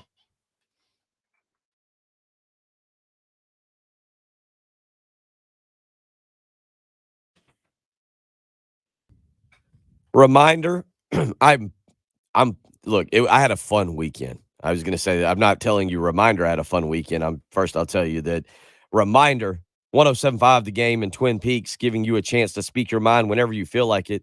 The Hot Take Hotline is there for you 24 hours a day, 7 days a week. So anything you saw this past weekend, anything you heard, you were ready to give a hot take. There was just one problem. Myself, Patrick, and Jen, we weren't on the air. Tommy and Jay was not on air. Heath wasn't there for you to call in and give a hot take to. It's okay. We have the Hot Take Hotline sponsored by 107.5 The Game in Twin Peaks that gives you a chance to speak your mind whenever you feel like it. 803-978-6654 when you need to vent. Again, that's 803-978-6654. 24 hours a day, 7 days a week, sponsored by Twin Peaks for the men who never settle. Go see Twin Peaks down in the Vista, 600 Gervais Street. Patrick, yesterday we got together at Village Idiot. We paid off our picks competition bet. Not the reason that I am voiceless today. I'm just dealing with some sinuses and stuff. Feel perfectly fine, not sick at all. Just dealing with sinuses in my throat. I But just figured maybe the capsaicin was still like draining your sinuses or something. it was the Open up your head. second slice was spicy. The first slice that we did on the live stream, I was okay. It was the second slice that I got that was covered and doused in hot sauce and whatever else that Brian Glenn had put on it. But we did that, and then I went with the kids off to South Carolina and Georgetown. We were at the basketball game yesterday. You stuck behind at Village Idiot and watched it on television. And right now, this basketball team, I think what's going to be interesting to see them, and this coming weekend is going to be an interesting challenge because it's going to test what I think I'm seeing right now. This basketball team at home at Colonial Life Arena looks entirely different than they do on the road. Even the Western Kentucky victory in Asheville, South Carolina, it wasn't the most crisp, wasn't the most clean game played. We know they have the loss against Princeton, and then you've got the blowout loss to Coastal Carolina last weekend, Patrick. But this basketball team at home, they defend better. They do shoot the ball better. It looks like a team that can give problems to the opposition when they're at home. Yesterday, just to my point, they didn't shoot the ball particularly good. 4 of 16 from three-point range. 4 of 16 from three-point range. But they just look like a better team, a more confident team, a more energetic team at home. But is that a defense? I mean, bottom line is it's college basketball. You can't just be good at home. Well, you have to all play I'm well saying on the is road. that I like this team, but they're going to have to learn to play better Right. on the road. I mean, Obviously, you're going to Clemson in 2 weeks. right. You're going to Clemson, plus the SEC slate. You're going to have to win some games on the road because I think this team is good enough to put themselves in contention.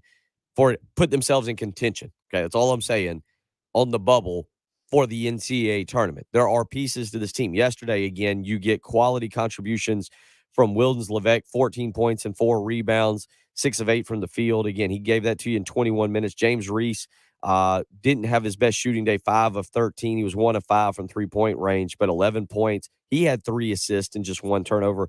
And we talked about stability at the point guard position. Jacoby Wright yesterday, 8 points, but he filled the stat line, 6 rebounds, 6 assists, had just 2 turnovers yesterday, Patrick. Took care of the basketball, initiated the offense. And look, we can say, well, they didn't shoot the ball good. We can say, well, offensively, it wasn't the most pretty performance you've ever seen, but they did put up 80 points. They found a way to get to 80, and they defended well enough to hold Georgetown to 67. And I'm with you. Georgetown's not going to be some great team this year. This is not going to be one you look back on and say, hey, we defeated a top 25 team. But it never hurts to beat a brand name team in Georgetown, and that's what South Carolina did yesterday to get to 6-2 on the season. Yeah, I mean, Georgetown, I think, is going to have a new coach this year. Their only wins so far this year are against American, Siena, and Longwood. And I think anyone would be hard-pressed to name what state all 3 of those teams are in, much less what city or conference. It's just not a great team. They've lost to San Diego State. They've lost to Dartmouth. They've lost to St. Joe's, and now they've lost to South Carolina. But, yes, it's Georgetown. People watch. I think some people got excited to see the gray and navy blues. I mean, it's just an iconic brand of college basketball. What is the football equivalent to Georgetown? Is it like Nebraska? Right now? Yeah. That's fair. Just used to be maybe the even, class of the sport. Maybe even, I don't know. I don't have like Georgetown's had some really good players come through. Allen Iverson comes to mind. There was a guy that I really liked watching play in the 90s. Georgia Tech was really good at football back in the 90s and even the 80s. Obviously, under Paul Johnson, they were good. I might compare them more to Georgia Tech because it felt like Paul Johnson, people would get upset with him, and he'd have some great season, and all of a sudden everybody go like, hey, here's extra money. Stick around for a few more years and run your triple option offense. Georgia Tech is even worse than Nebraska now, so that actually probably is fair. So that's kind of what I would go. But look, South Carolina in basketball, it doesn't matter if you win by 1 or by 21. It doesn't matter if you lose by 1 or by 24. Win's a win, a loss is a loss, and South Carolina needs wins right now. You get wins, and then you get to conference play. That's been the biggest problem. South Carolina, the last few years, I know last year is the anomaly to it, but South Carolina's been able to win in conference play the last few years. It's been losses in non-conference play that's set them back, and you get this win against Georgetown. You got a great opportunity for a brand name victory again this coming Sunday against Florida State. You mentioned it. Clemson over the weekend blows a big lead with about 5 minutes to go. There was a run by Miami down in Coral Gables. Clemson and Miami played on Saturday. Miami goes on a 19-5 run to finish out the game and to knock off Clemson in that game. But you can pick up another ACC victory. So the next 3 games, or next 3 of the next 4, I should say, Allen is Tuesday, December 14th here at Colonial Life Arena. 3 of the next 4, you can pick up or 2 of the next 3. Yeah. You can pick up marquee victories that look good on the resume.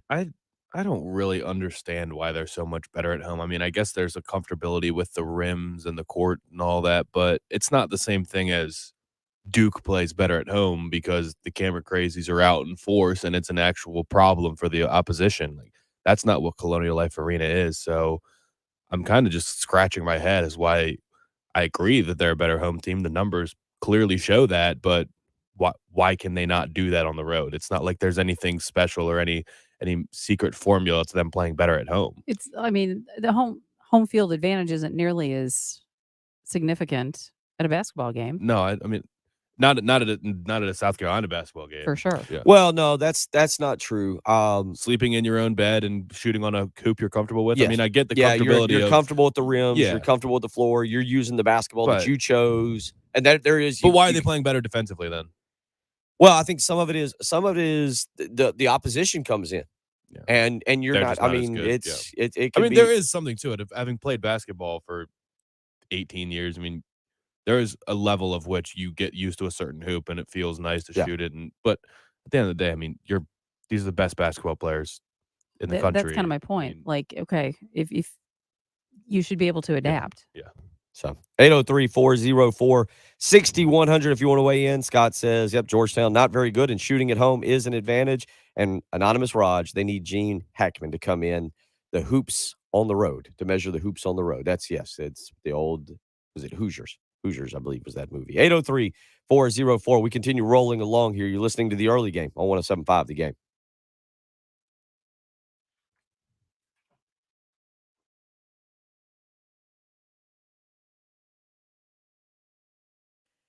Oh, it is. Yeah, you can hear the weather. It is all over the place. It was actually a great weekend. Sat outside a little bit and enjoyed it, but we know colder days are coming. And my question would be to you, is your heating unit working properly? Is it struggling a little bit? Do you know if it's struggling? Have you even paid attention?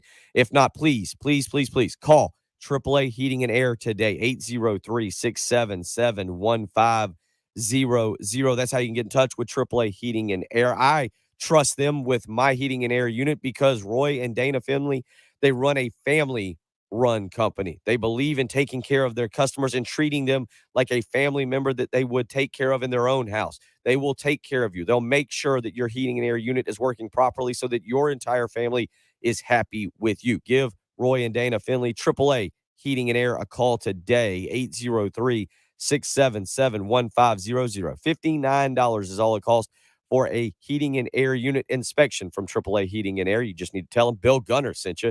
Call them today, and if there is a problem, guess what? AAA Heating and Air is there to work with you. $1,500 to buy back your old unit. On top of that, a 15-year parts and labor warranty. And the best part, if there's a problem, they'll work with you. No money down, 0% financing for those that qualify for a brand new unit. Call AAA Heating and Air today, 803-677-1500. Tell them Bill Gunner sent you.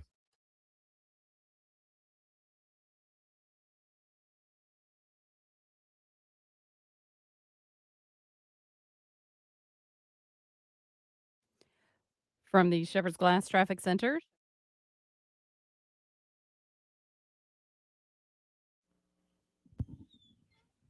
all right, Trey did the work for us and made a pick on ESPN. Okay. You need an ESPN account. All you need is an ESPN account.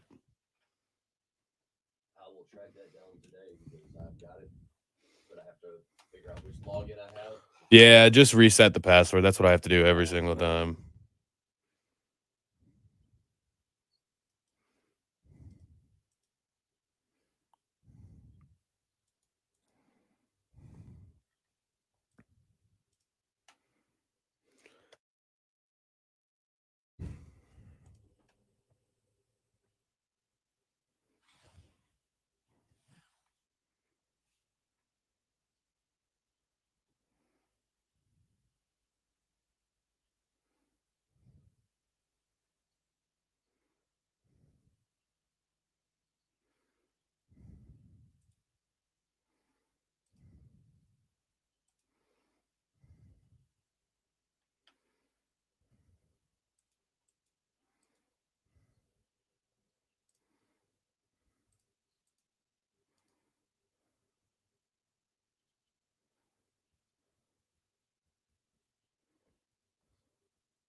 Yeah, Trey, tweet that link out and we can retweet it and get. I think we can. I think we can get a pretty big group going. It'd be fun.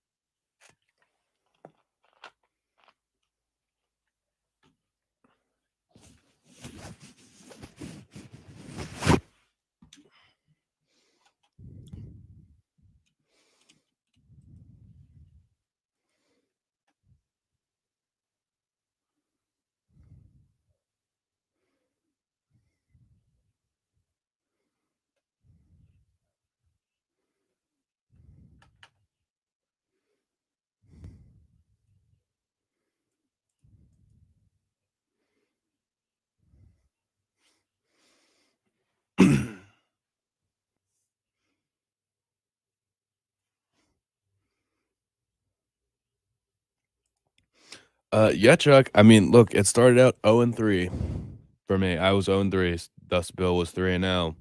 And then I ended up winning my last three, and Bill ended up losing his last three. So even after starting 0-3 with picking Utah, um, Oklahoma State, and Georgia, I actually still ended up with more points than Bill because I hit my lock. We both went 3-3, but I hit my lock and he didn't. So I actually only extended my lead after this weekend. But because I'm a team player, I still ate as much pizza as Bill did. He had 2 slices and I had 2 slices. Will he do that if he wins the bowl pick'em and we eat an even spicier pizza? I doubt it.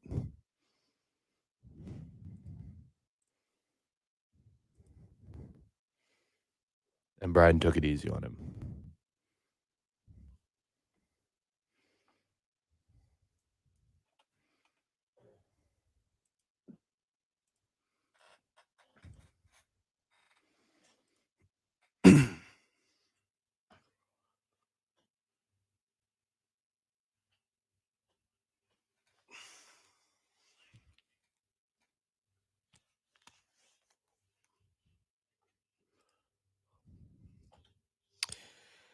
Eight zero 6100 The pesky poll always ended. Bill just compared Georgia Tech football of the 90s to the peak Georgetown basketball years.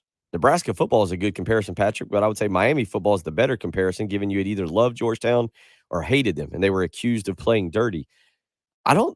But Georgetown didn't win any national championships. Like the two programs that the pesky poll just compared them to, Nebraska and Miami, have multiple national championships. Like they were dominant. Does Georgetown Georgia was Tech? good, and they were, and I do agree.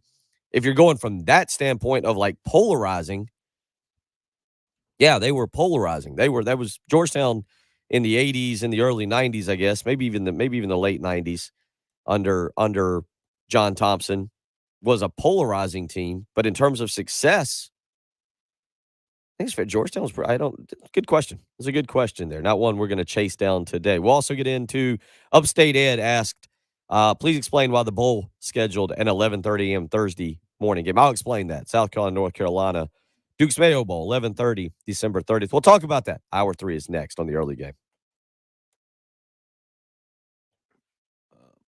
All right. So Brian said that he'll make an actually hot pizza for the pick'em contest for the bowl. So Trey already made the league, the early game 1075 league. I want to retweet it.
Georgetown won the national championship in 1984.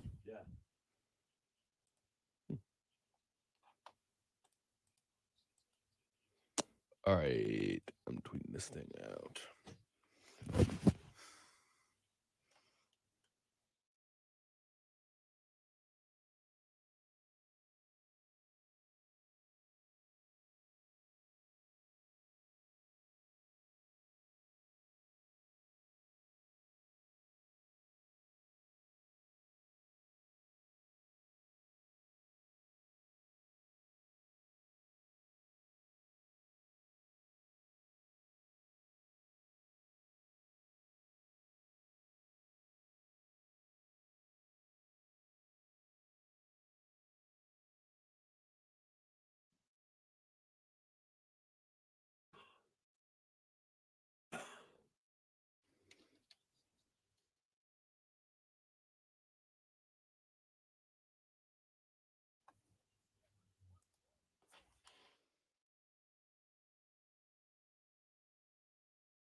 I think attach is kind of a hard word to spell.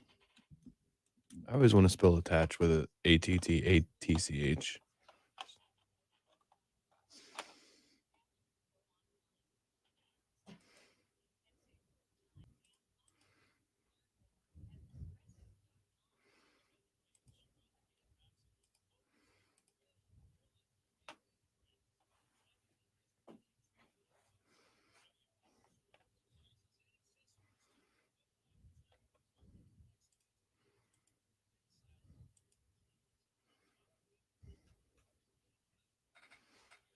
Yeah, Jarrell, I had to look it up. You're right. I had no recollection. Again, as I told somebody, I was only 2 years old, but Georgetown beating Houston for the national championship, I had no recollection of that, like nothing. So I was wrong. 1984, they beat Houston 84-75. I had to go back and look it up. I was actually very surprised. I don't know why I don't remember any of that. I mean, I know I don't remember any of it, but I'm surprised I did not know that. I'm actually pretty good at that stuff usually, but being 2 years old, I knew I wouldn't remember it. But yeah, crazy. Go back and look. I mean, Georgia Tech's got that one national I don't know football title. I don't know who's won national championships in college sports because there's so many of them and it's so cyclical, and there are teams that just used to be good that are irrelevant now. But I know all the Super Bowl winners. Not all. I know which teams have won Super Bowls.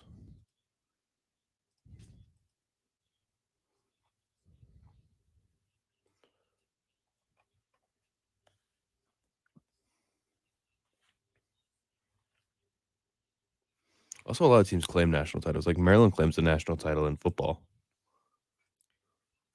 Oh, where's my coffee?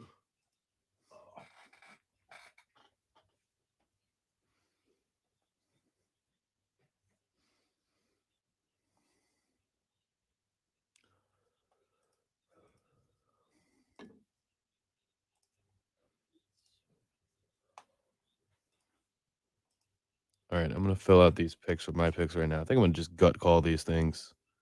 Also, you guys need to make sure, everyone needs to make sure that they put their name as their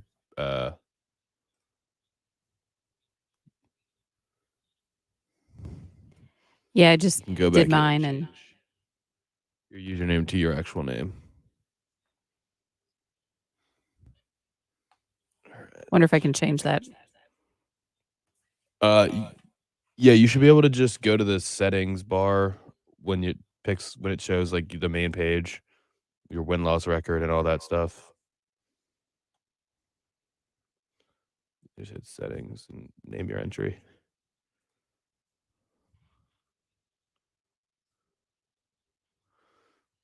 Yep, you can.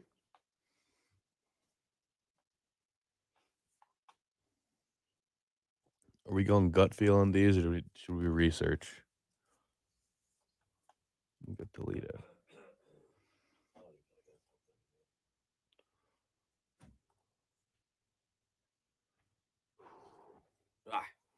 I don't think I can pick South Carolina State over Jackson State. They're a wagon right now.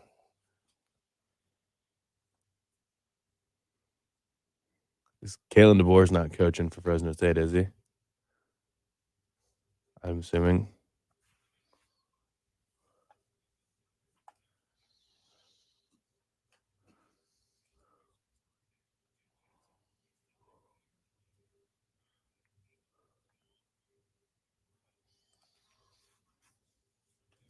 Me too, Hope.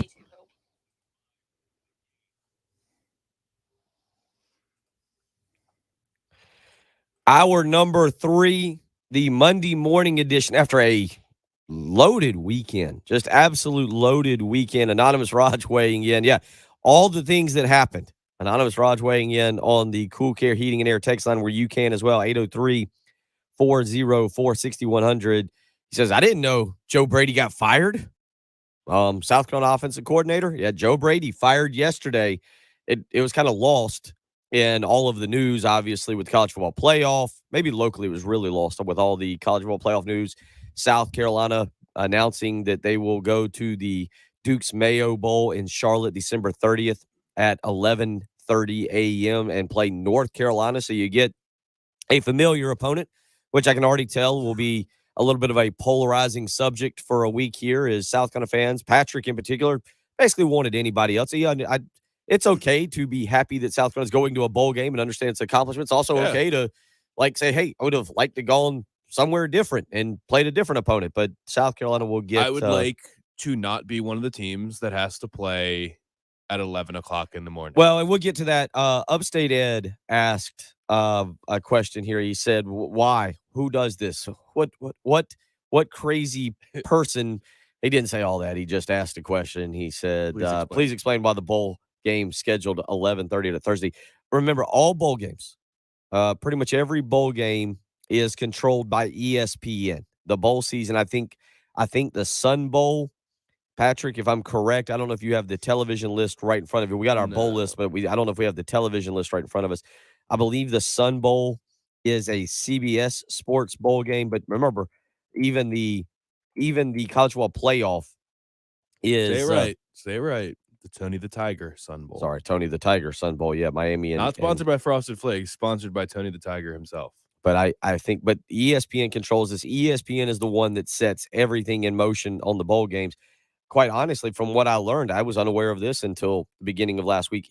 ESPN has as much say, if not more, than some of the conferences on the bowl matchups, the in particular bowl matchups they want. So, yeah, I mean, and you got to, and I say ESPN, ABC, remember, is a part of that because I'm already looking. Alabama, Birmingham, and BYU Saturday, December 18th is an ABC game, as well as Utah State and Oregon State. Again, I'm going to scroll through. All right, the AutoZone Liberty Bowl is controlled by Fox, Patrick. UCLA and North Carolina State. Washington State and Miami. Yes, the Tony the Tiger Sun Bowl. CBS. That is Friday, December 31st. And yes, there is a Barstool Sports Arizona Bowl, which I guess will be live streamed on Barstool's. That's what I make of it. Yeah. Is that okay? And they're doing everything. They're calling it with their own people, I think. And, right. Yeah. Anything that you know about Barstool Sports, you were correct on that one. Interesting. So 3 games that will not be on ESPN's family of networks, ESPN, ESPN2, or ABC. South Carolina, again, will be on ESPN 11:30 a.m. Thursday, December 30th. So that explains a little bit there, Upstate Ed, as to why. Well, and it's just when there's 40 plus games, you can't play games at 8 p.m. every night. Yep. And honestly, if you look now, again, most games, ESPN, when ESPN's in full control, they don't have many games that are overlapping. There's not many overlapping. They do not start at the same time. You do have some start times that are similar when different networks are running it, but ESPN does not have many games that actually overlap. The closest comes on Saturday, January 1st. Other than that, they're split up where you might have a little bit of a difference, but by and large, ESPN's got full control of this thing. App State, Western Kentucky will start at 11, and South Carolina State, Jackson State will start at noon. Yeah. So 803-404-6100. How you can join us this morning. So South Carolina going to a bowl game. Again, we haven't really broke down the game itself, but Alabama and Georgia, the big surprise of the weekend, Patrick. Certainly a lot of people, I think, thought Georgia would win. Maybe not cover, but that Georgia would win. It didn't go that way, and Alabama wins by 17 points. And just a reminder, man, I didn't know how people were betting against Nick Saban going into the game. I thought Georgia would win. I thought it would be a classic game. I thought it'd be really good. Georgia would find a way to expose that Alabama defense. I thought Bryce Young would have more success than most quarterbacks and most offenses it had against Georgia's defense. But what really was Stetson Bennett made some mistakes in this game, 2 interceptions, including a pick 6. And Bryce Young was absolutely phenomenal, throwing for 416 yards. Yeah, so I mean, look, they beat Georgia by more than they beat Alabama beat Georgia by more than they beat LSU, Auburn, and Arkansas combined. So it just that game was just an example of one, what you've seen in the past couple weeks in college football, or what you saw last week in college football, means nothing ever. Never means anything. Don't ever use it as a rationale because it just throw it out the door, throw it out the window, whatever the saying is. Mhm. 2, don't bet against Nick Saban in a big game. That's just that simple. I mean, you could be down. There were so many reasons to be down on Alabama this year. One, even Alabama fans, even the fan that was texting in earlier saying you guys are idiots or I'm an idiot for picking against Alabama.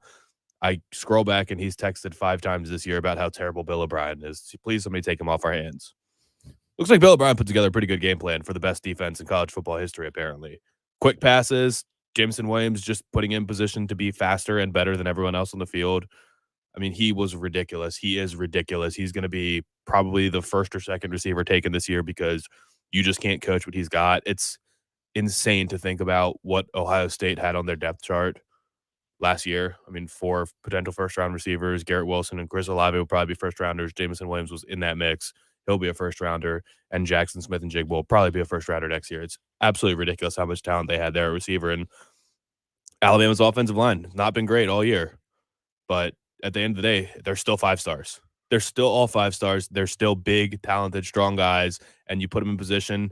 They were holding up Jordan Davis, and the Georgia defensive line was not their normal self. They got pressure quite a bit, but it seemed like every time they were getting pressure, they were bringing a linebacker. It was Nakobe Dean or Quay Walker coming in late or Channing Tindall coming up late. And, I mean, I think Alabama outcoached Georgia. They're obviously Georgia and Alabama are the most talented teams in the country, probably 1 and 2, but I think Alabama just outcoached them. Does Saturday night you've picked Georgia. Do you like Georgia all year to win the national championship? Yeah, I'm going to continue to pick Georgia because I've said it since June, and Right, I want to not backtrack, Yeah, and you I want to be right. Right. So. But does it change what you saw Saturday night? Does it change your opinion? 803-404-6100. What you saw. I feel like going into Saturday, we were all on the bandwagon that it was Georgia. We knew Alabama was good. They're not far behind them. Then you had Michigan, and then whatever order you want to put everybody else in. But does Saturday night change your opinion now of saying, oh, I think Alabama's the leader here going into obviously the number 1 team, but do you now say I like Alabama more than the other 3? I know you're going to stick with your Georgia pick, Kind of. It tells me that Georgia needs to start JT Daniels because JT Daniels, hey, he might make mistakes. If JT Daniels is out there Saturday, there's no saying that it wasn't worse because he tries to push the ball downfield. Maybe Georgia gets 3 and outs. Maybe he throws more than 2 interceptions. Who really knows? But it tells me that you can't just have a game manager at quarterback and beat Alabama right now. That offense, a great offense will always be better than a great defense because there's too many advantages built in for the offense. And Alabama looks like they're just the type of team that when they're humming, they're going to score 40 points on anyone. There's no defense that could stop them. They could go out there and play the Pittsburgh Steelers next week, and they probably score 35 points if everything's clicking. So Bryce Young is too good. I'm really impressed by him. I still don't want him to or think he should win the Heisman, but I'm really impressed by him just not ever getting rattled. Like there will be pressure in his face. He'll just slide out and just make the right decision. That deep ball right down the middle in the breadbasket to Jameson Williams was ridiculous. So it's just they have such a great combination of Bryce Young just being able to deliver the ball when guys are open. So the two Jameson Williams touchdowns, the one slant where he just beat everybody. I mean, he just ran past the whole Georgia defense, and then the one deep downfield where Bryce Young made a ridiculous throw. They're really good, and I think Georgia is not going to be able to hold them to less than 35 points, and I don't know that Stetson Bennett's going to be able to bring them there. So I think they need to at least play the quarterback that has the upside. JT Daniels is capable of making every throw on the football field, and if you want to get in a shootout with Alabama, which is what it's going to be, that's what you're going to need. Georgia was just confident enough that, hey, we can beat Alabama in a 28-21 game. But no, you can't do that. The hot take this week, will it be that what we just saw from Georgia, being exposed, playing a really good team and being exposed, and then on the flip side of that, seeing Michigan thump Ohio State and then absolutely dominate Iowa? Is the hot take going to be this week and probably leading up to that Michigan-Georgia game that, oh, Michigan's actually the number 2 team in the country? Do you think do you think that becomes the new narrative that, oh, that Georgia team that we just absolutely praised for 13 weeks is actually the number 3 team, and that, oh yeah, we love Alabama and we love Michigan more than we love Georgia now? Yeah, I think so. I mean, it came out early. I thought the early line was 6.5 for Georgia. I don't know which way it's moved. I assume that we're going to get closer. It's only going to get closer as that game gets nearer and nearer because, I mean, they're not totally dissimilar from Georgia. So real quick, Georgia opened as 7.5-point favorites. Most sports books, as I have it right here in front of me on Vegas Insider, most sports books, BetMGM and Caesars, have it still at 7.5. Circa Sports, if you want to go to Circa Sports, has opened Georgia as a 9-point favorite over Michigan. So they are a point. And very rarely do you see point spreads be that different. 1.5 is a lot. But Circa Sports, as I look at it, has Georgia right now as a 9-point favorite. BetMGM and Caesar Sportsbook both have them. DraftKings as well have them sitting as a 7.5-point favorite. So I don't know. I mean, I like Georgia, and I'll pick Georgia at any number just because I'll be the stubborn Georgia person. But 9 points would be a lot. Anything over a touchdown seems like a lot because touchdowns will be hard to come by in this game, and that's why it's a good matchup because you look at the two quarterbacks, Bennett and McNamara. Okay, neither of them do a ton for you. Each team has 2 good running backs in Hassan Haskins and Blake Corum. Blake Corum had that awesome long run against Iowa where the backup quarterback was out there lead blocking. That was one of my favorite plays of the weekend. And they'll both win on the defensive side of the ball. Like Georgia generally does it from the interior with their big defensive tackles. And then Michigan has arguably 2 of the 4 best edge rushers in the country. And David Ojabo and obviously Aiden Hutchinson, who will probably be in New York for the Heisman ceremony here next weekend. So points are gonna be hard to come by. The team that can run the ball is gonna be most successful. I'm sorry, what game is this? Where are they playing this game? Is it indoors? Yes, both of. Well, I guess technically, I was going to say it doesn't matter. The weather will be good. So yeah, that was going to be the case no matter what. But yeah, I mean, they're both going to try and keep the defenses on the field, wear you down by running the football, and I think Georgia has more weapons on the outside, but I can totally see Michigan just making it ugly, getting into Stetson Bennett's face. I mean, Aiden Hutchinson you have to have 2 guys for him. I mean, on both sides of the ball. No one offensive lineman can block Jordan Davis, and no one left tackle can block Aiden Hutchinson, and really David Ojabo either. So you're going to have to keep – maybe that neutralizes Georgia's tight ends a little bit. Brock Bowers was their best player against Alabama.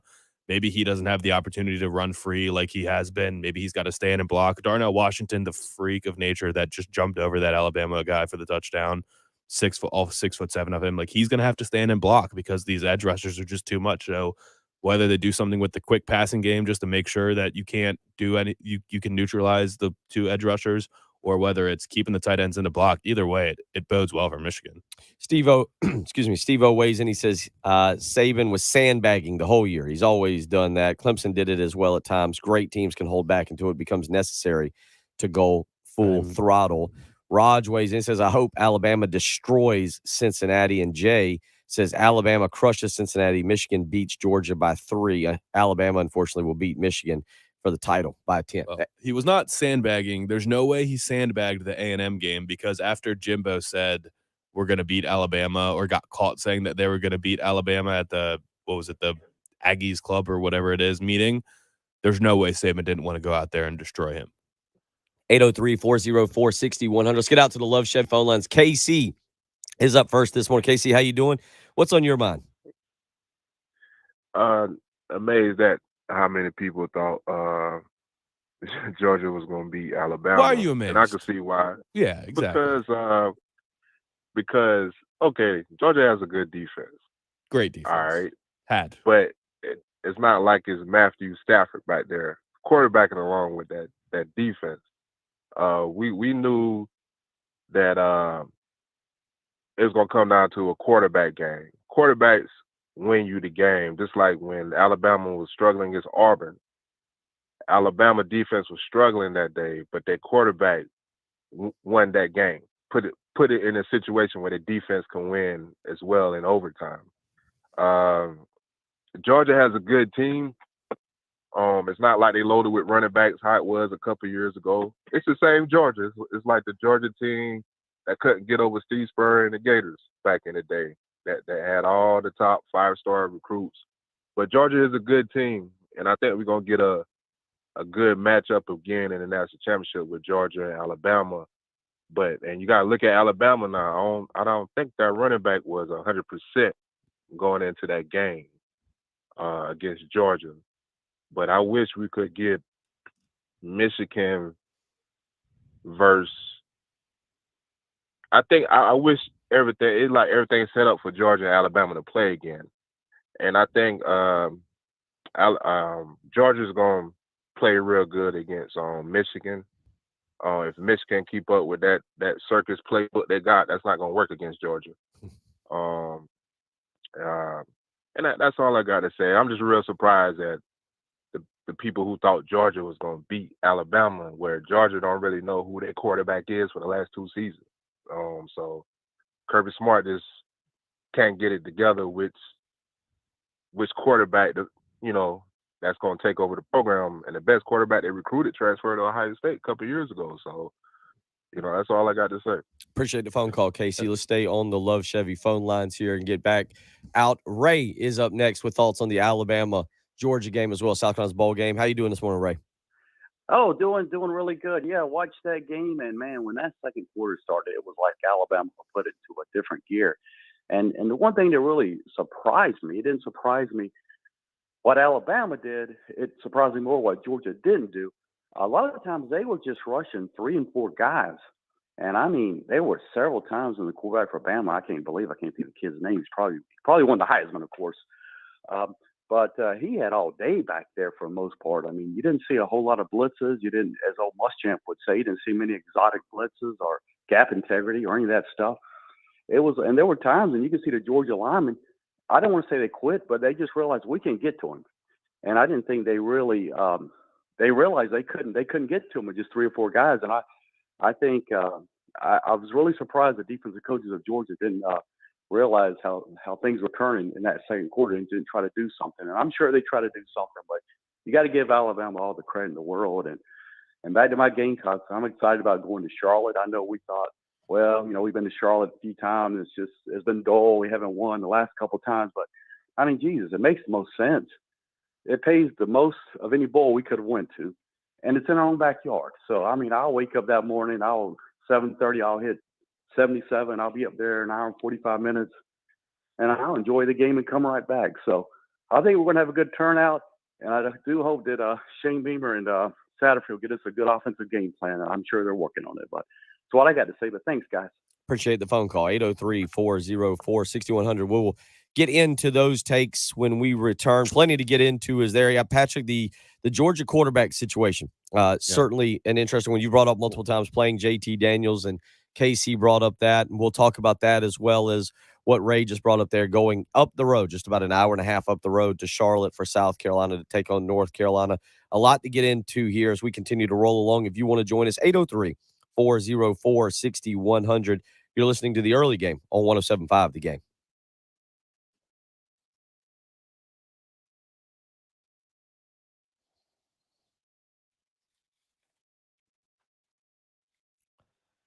Tell you what, still been really good weather out there, and maybe you've been able to play a little golf lately. it just causes some issues. Your back gets a little sore. Your shoulders are sore.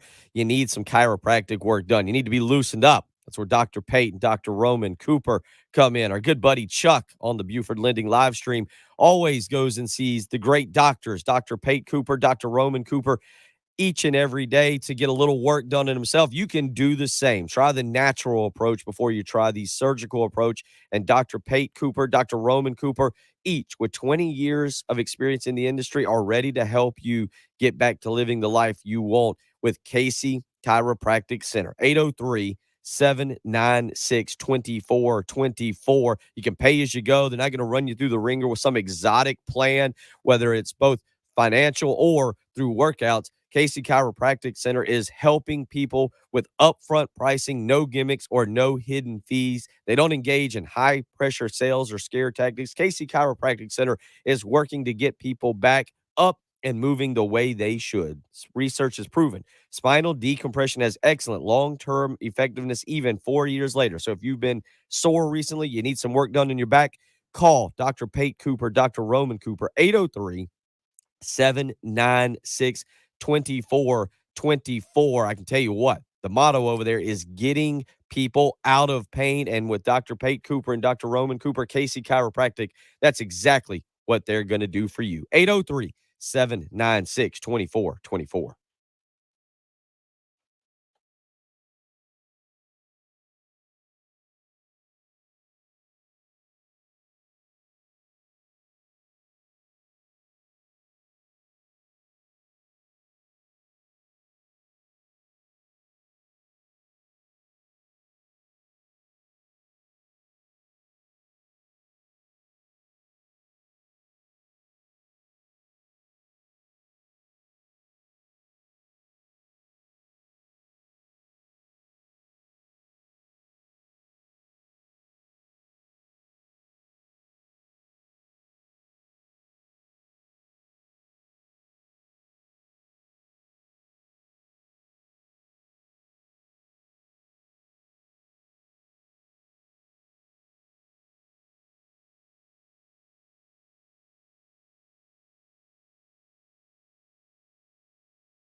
Yeah. 20 years ago. And I was like, what the actual hell? 'Cause I mean, I like some spice, like I like Yeah. buffalo, but that's about where I'll stop just because I have so much. Oh my, it was poor. I was talking about salt or sugar packets.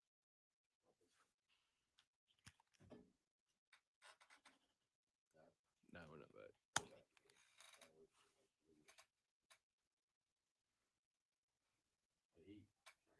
He ordered wings and they brought them out. And he's like, those look hot. And the girl's like, they're not hot, they're mild. He's like, they smell hot. I mean, she just looked at him like, you're an idiot. I'm the server. And he took one bite and about fell out of it. Like, he doesn't do spicy. Dude, he's a good guy who doesn't cuss. He wanted to cuss that waitress out. So sure enough, he got his food for free, but Yeah. we died laughing. Hey, little girl, since these aren't spicy, how about you sit down and enjoy Yeah, it? eat the whole thing. Uh-huh.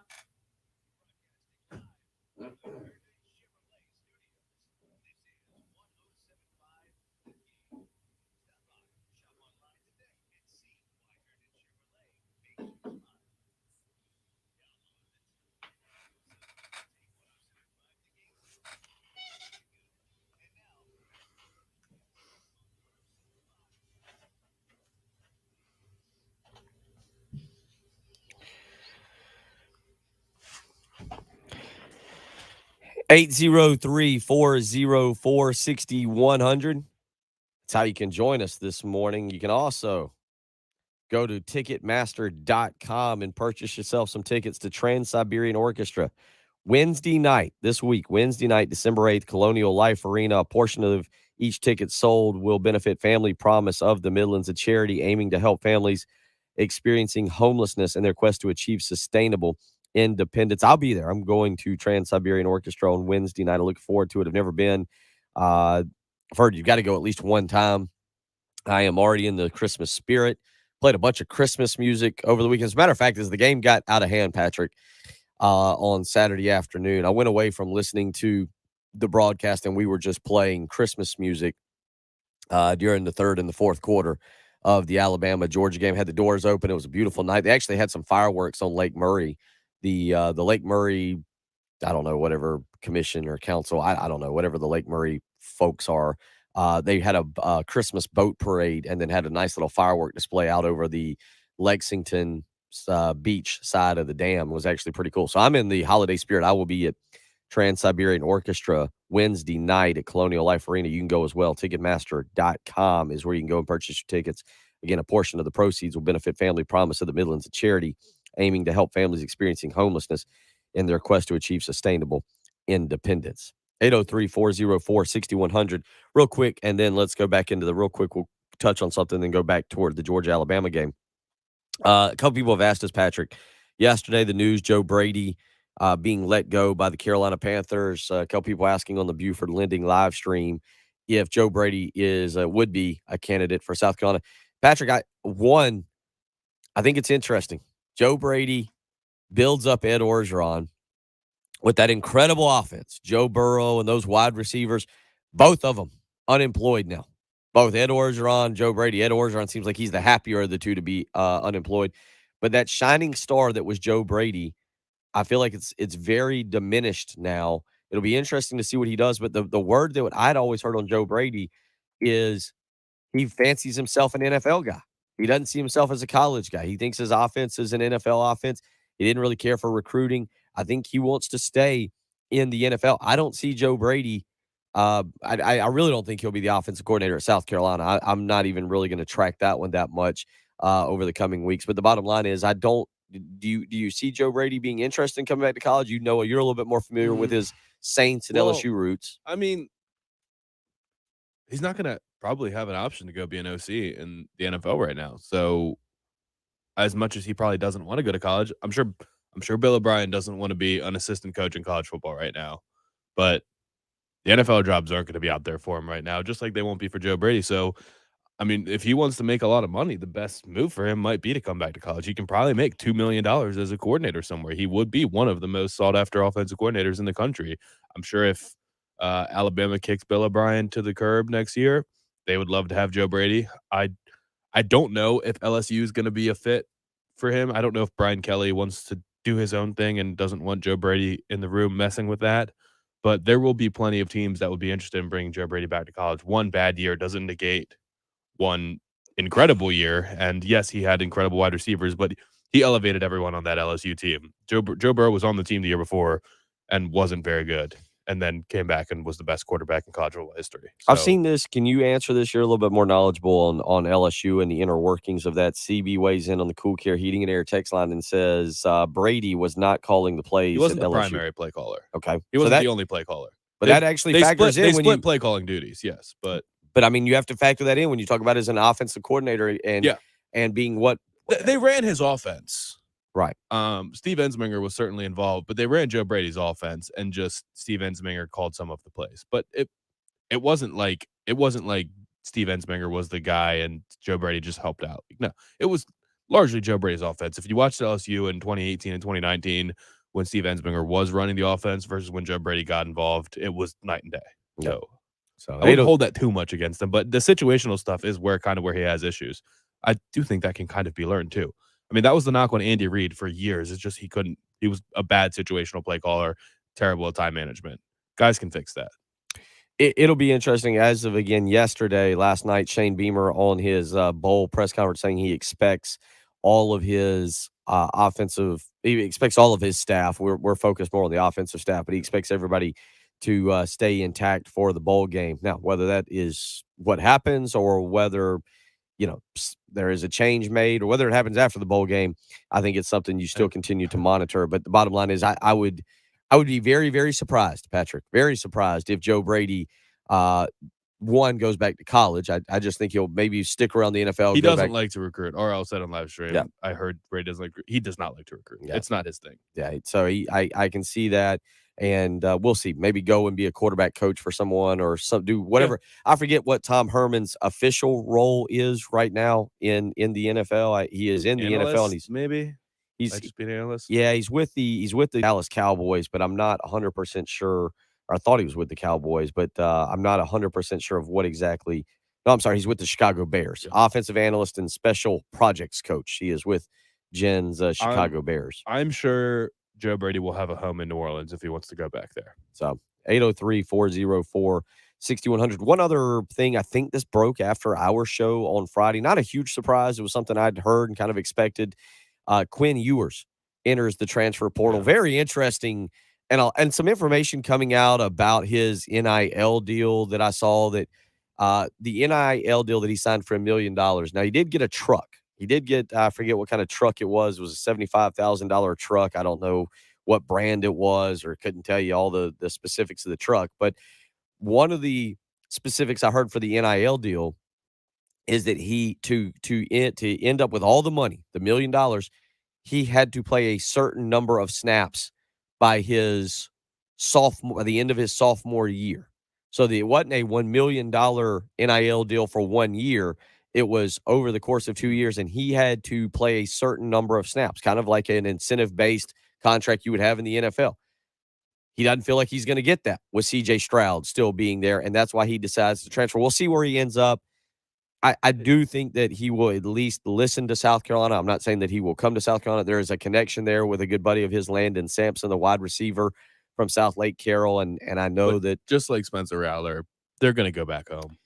I don't know if I think the first thing that came out was Ewers is looking at Texas Tech, Texas A&M. Yeah, and Texas Tech is very popular in his conversations right now because Joey McGuire apparently has a good relationship with Riley Dodge. Joey McGuire, the new head coach at Texas Tech, has a good relationship with Riley Dodge and with the Ewers family. We'll see if that ends up working.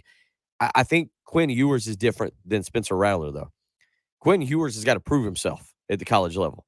Spencer Rattler at least has some footage in 2 years of I did this to kind of say, hey, I just need one more year to show that I'm not the guy that just had to transfer out of Oklahoma. Spencer Rattler can be a little bit more selective. Quinn Ewers has got to prove himself at the collegiate level. And when you don't have that transfer option anymore, or at least the ability to play right away, he's got to pick a program that's truly best for him, Whereas Spencer Rattler at least has some experience and some footage he can point back to and say, hey, I did do this at the college level for Oklahoma. Yeah, but they're both trying to. I mean, now that they've used up their transfer, they're both going to try and go somewhere they can play right away.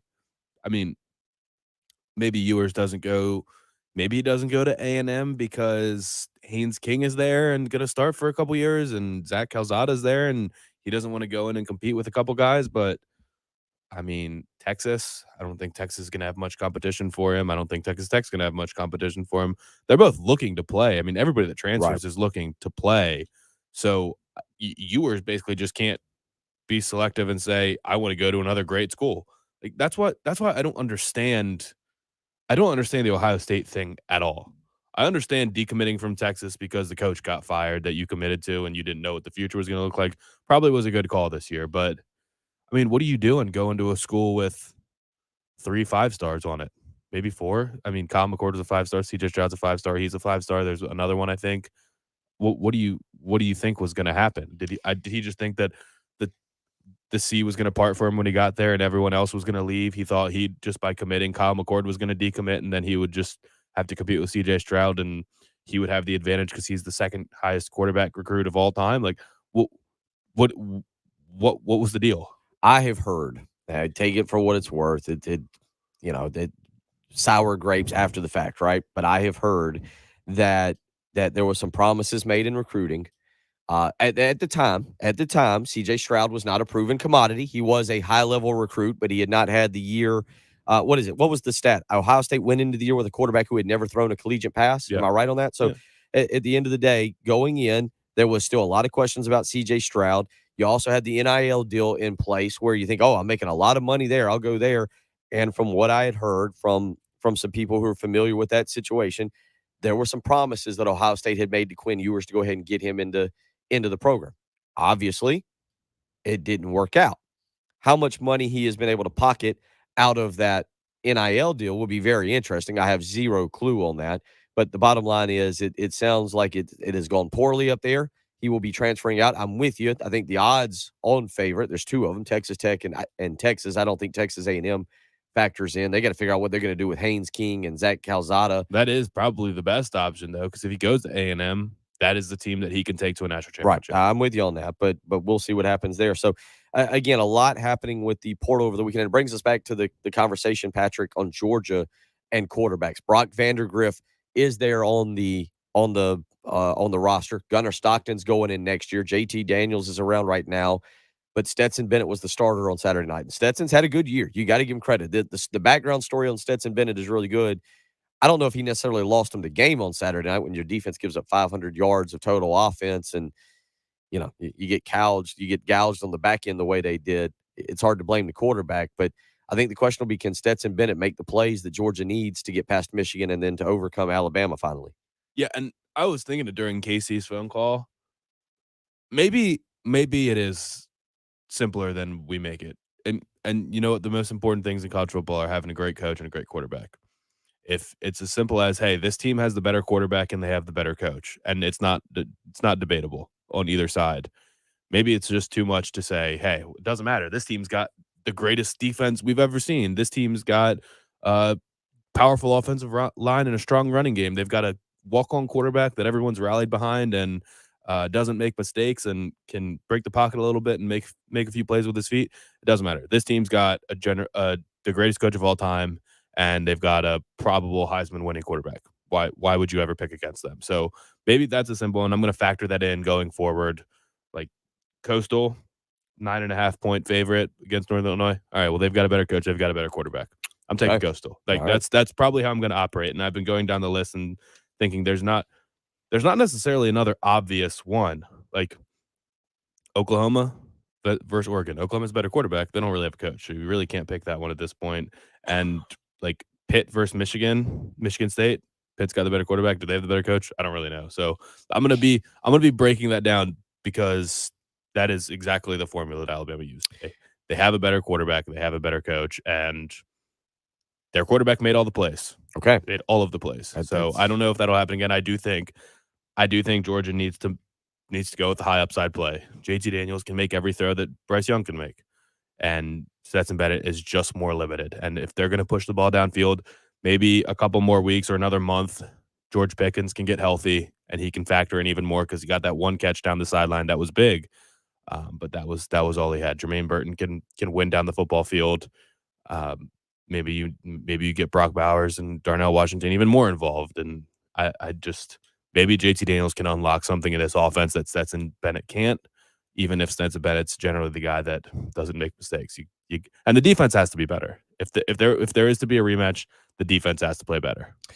You can join us. We will have a ESPN.com pick'em contest. The early game 107.5 is, I guess, hey, Patrick, you're probably much smarter about this than I am, and how people can go and find this. We will continue to work on this over the next few weeks. pick'em? But yes, the pick'em. It's very easy. You have to make an ESPN account. If you play fantasy football on ESPN or anything like that, you already have an ESPN account. If you have ESPN Plus, you already have an ESPN account.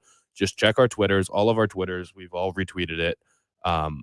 Make an account and join the group and follow that link on our Twitter and you'll be in the group. And we've already got probably around a dozen entries already. You've got the next, let's say the 6th, and they start on the 17th. You got 10 or 11 days to get this done. So think about it, make your picks. There's 44 selections to make, and we'll try and figure out how to spice this thing up. Well, yeah, spice being the key ingredient there. 803-404-6100. One other thing that came out over the weekend that I think is, we talked about it briefly yesterday on the live stream when we were at Village Idiot, but one thing that Patrick, we'll get into more tomorrow. Today was a lot about what happened actually on the field, but Billy Napier being announced for $7.5 million at Florida over the weekend becomes the 5th highest paid coach in the SEC. Not nationally, 5th highest paid in the SEC. Coaching salaries, look, I'm all for go and earn what you're worth or whatever you can negotiate. These coaching salaries are out of control, right? RL asks on the Buford Lending live stream, which is why I brought it back up. Do these coaching salaries give anyone else pause?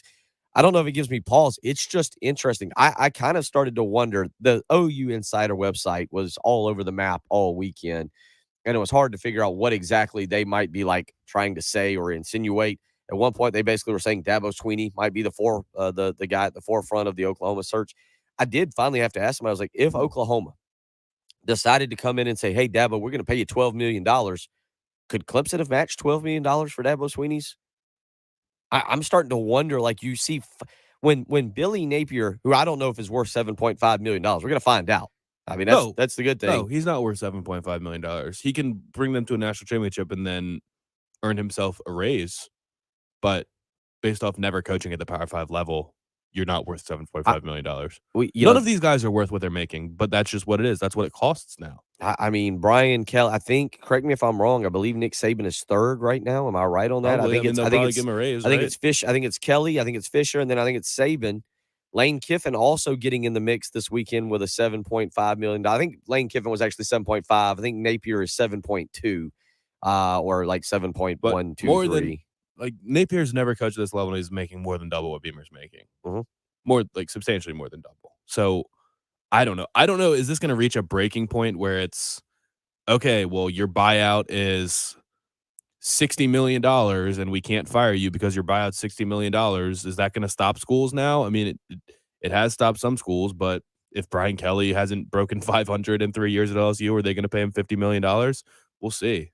It's insane. We'll talk more about that tomorrow and the big picture of coaching salaries. Anonymous texter weighs in. He says these coaching salaries going to drive up the price of tickets. We'll talk more about because that is an interesting conversation, especially we get more information over the weekend. The College Football Playoff Committee struggling to figure out how to expand that. But the coaching salaries, man, it is absolutely ridiculous. So maybe tomorrow also we will have, had not seen as of late last night and have not looked this morning, a number on Brent Venables and what he's going to make at Oklahoma, but something we'll definitely look into as well. 803-404-6100. You're listening to the early game on 107.5 The Game.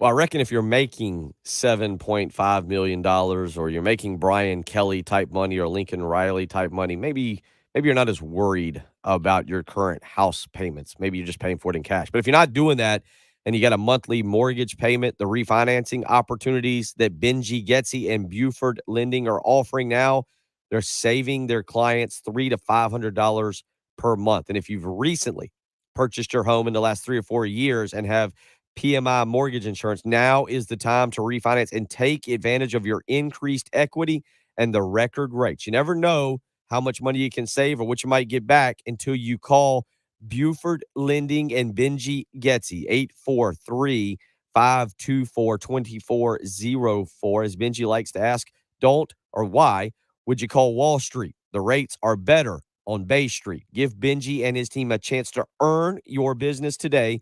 843-524-2404 is how you can get in touch with Benji and his team. Cash out refinancing is dominating the refinancing markets. Consumers have been taking advantage of increased property values nationwide. Have you done it yet? And if not, why? Call Benji and his staff today. Let his experienced team earn your business with a free evaluation anytime, day or night. 843-524-2404. That's Benji Getsy and Buford Lending.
I think it totally makes sense that Dawn Staley is making more than Beamer.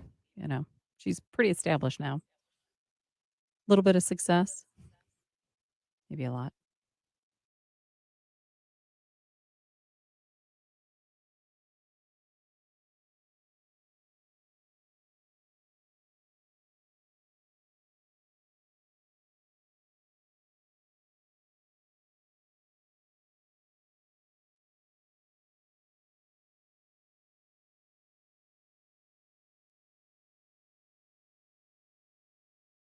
Oh, sorry. All right, I made my picks. I'll probably have to go back and reevaluate them. But these are my tingle picks. $1 million for a perfect score. Nice. If I won, I'd still come back in.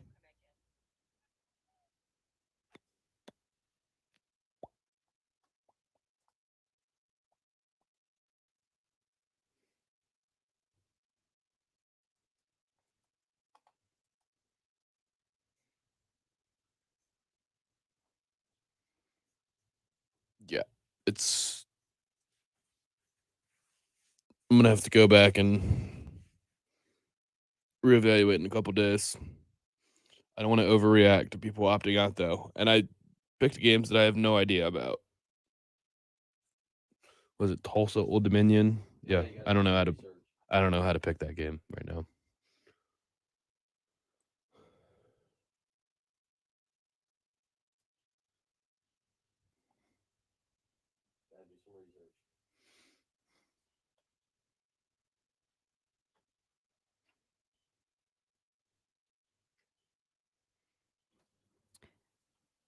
Well, RL, my thoughts are we haven't really been a football school for a while, have we?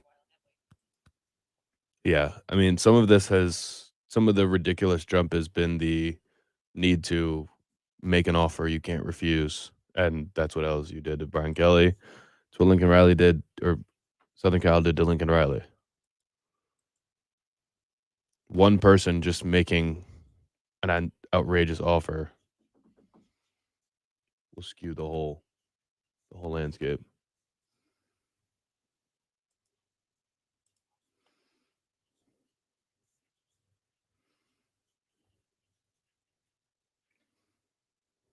And that fan base responds and would do anything Yeah. for Don. I think it's weird that the Notre Dame coaching position is sponsored, basically. The Dick Corbett head coach.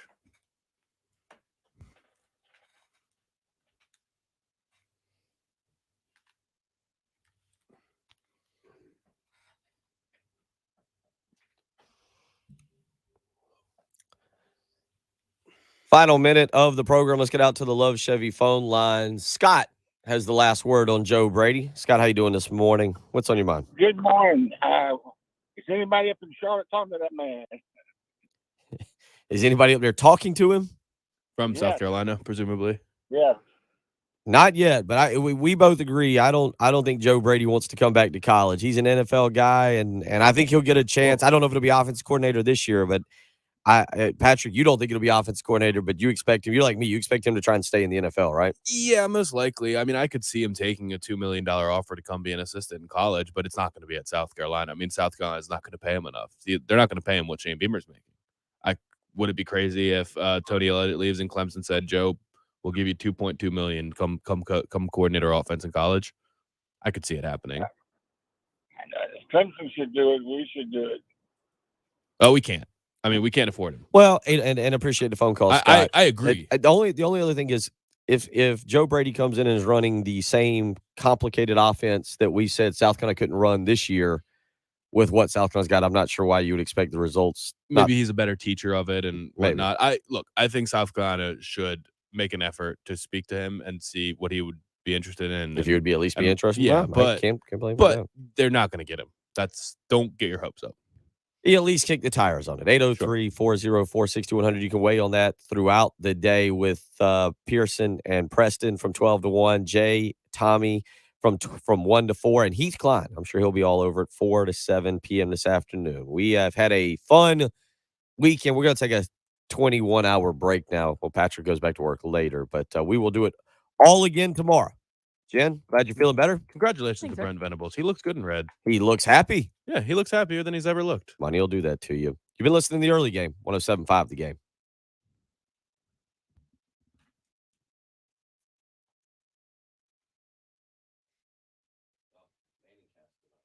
He doesn't have to wear that awful orange anymore. Manning cast.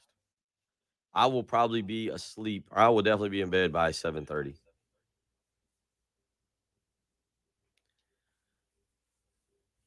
Yep. RL Seriously. Clemson is an underdog to Iowa State. Crazy. All right, everybody. Have a good day. Patrick's going to bed. I've got Go to bed. meetings. Oh, back to the week. Back to it.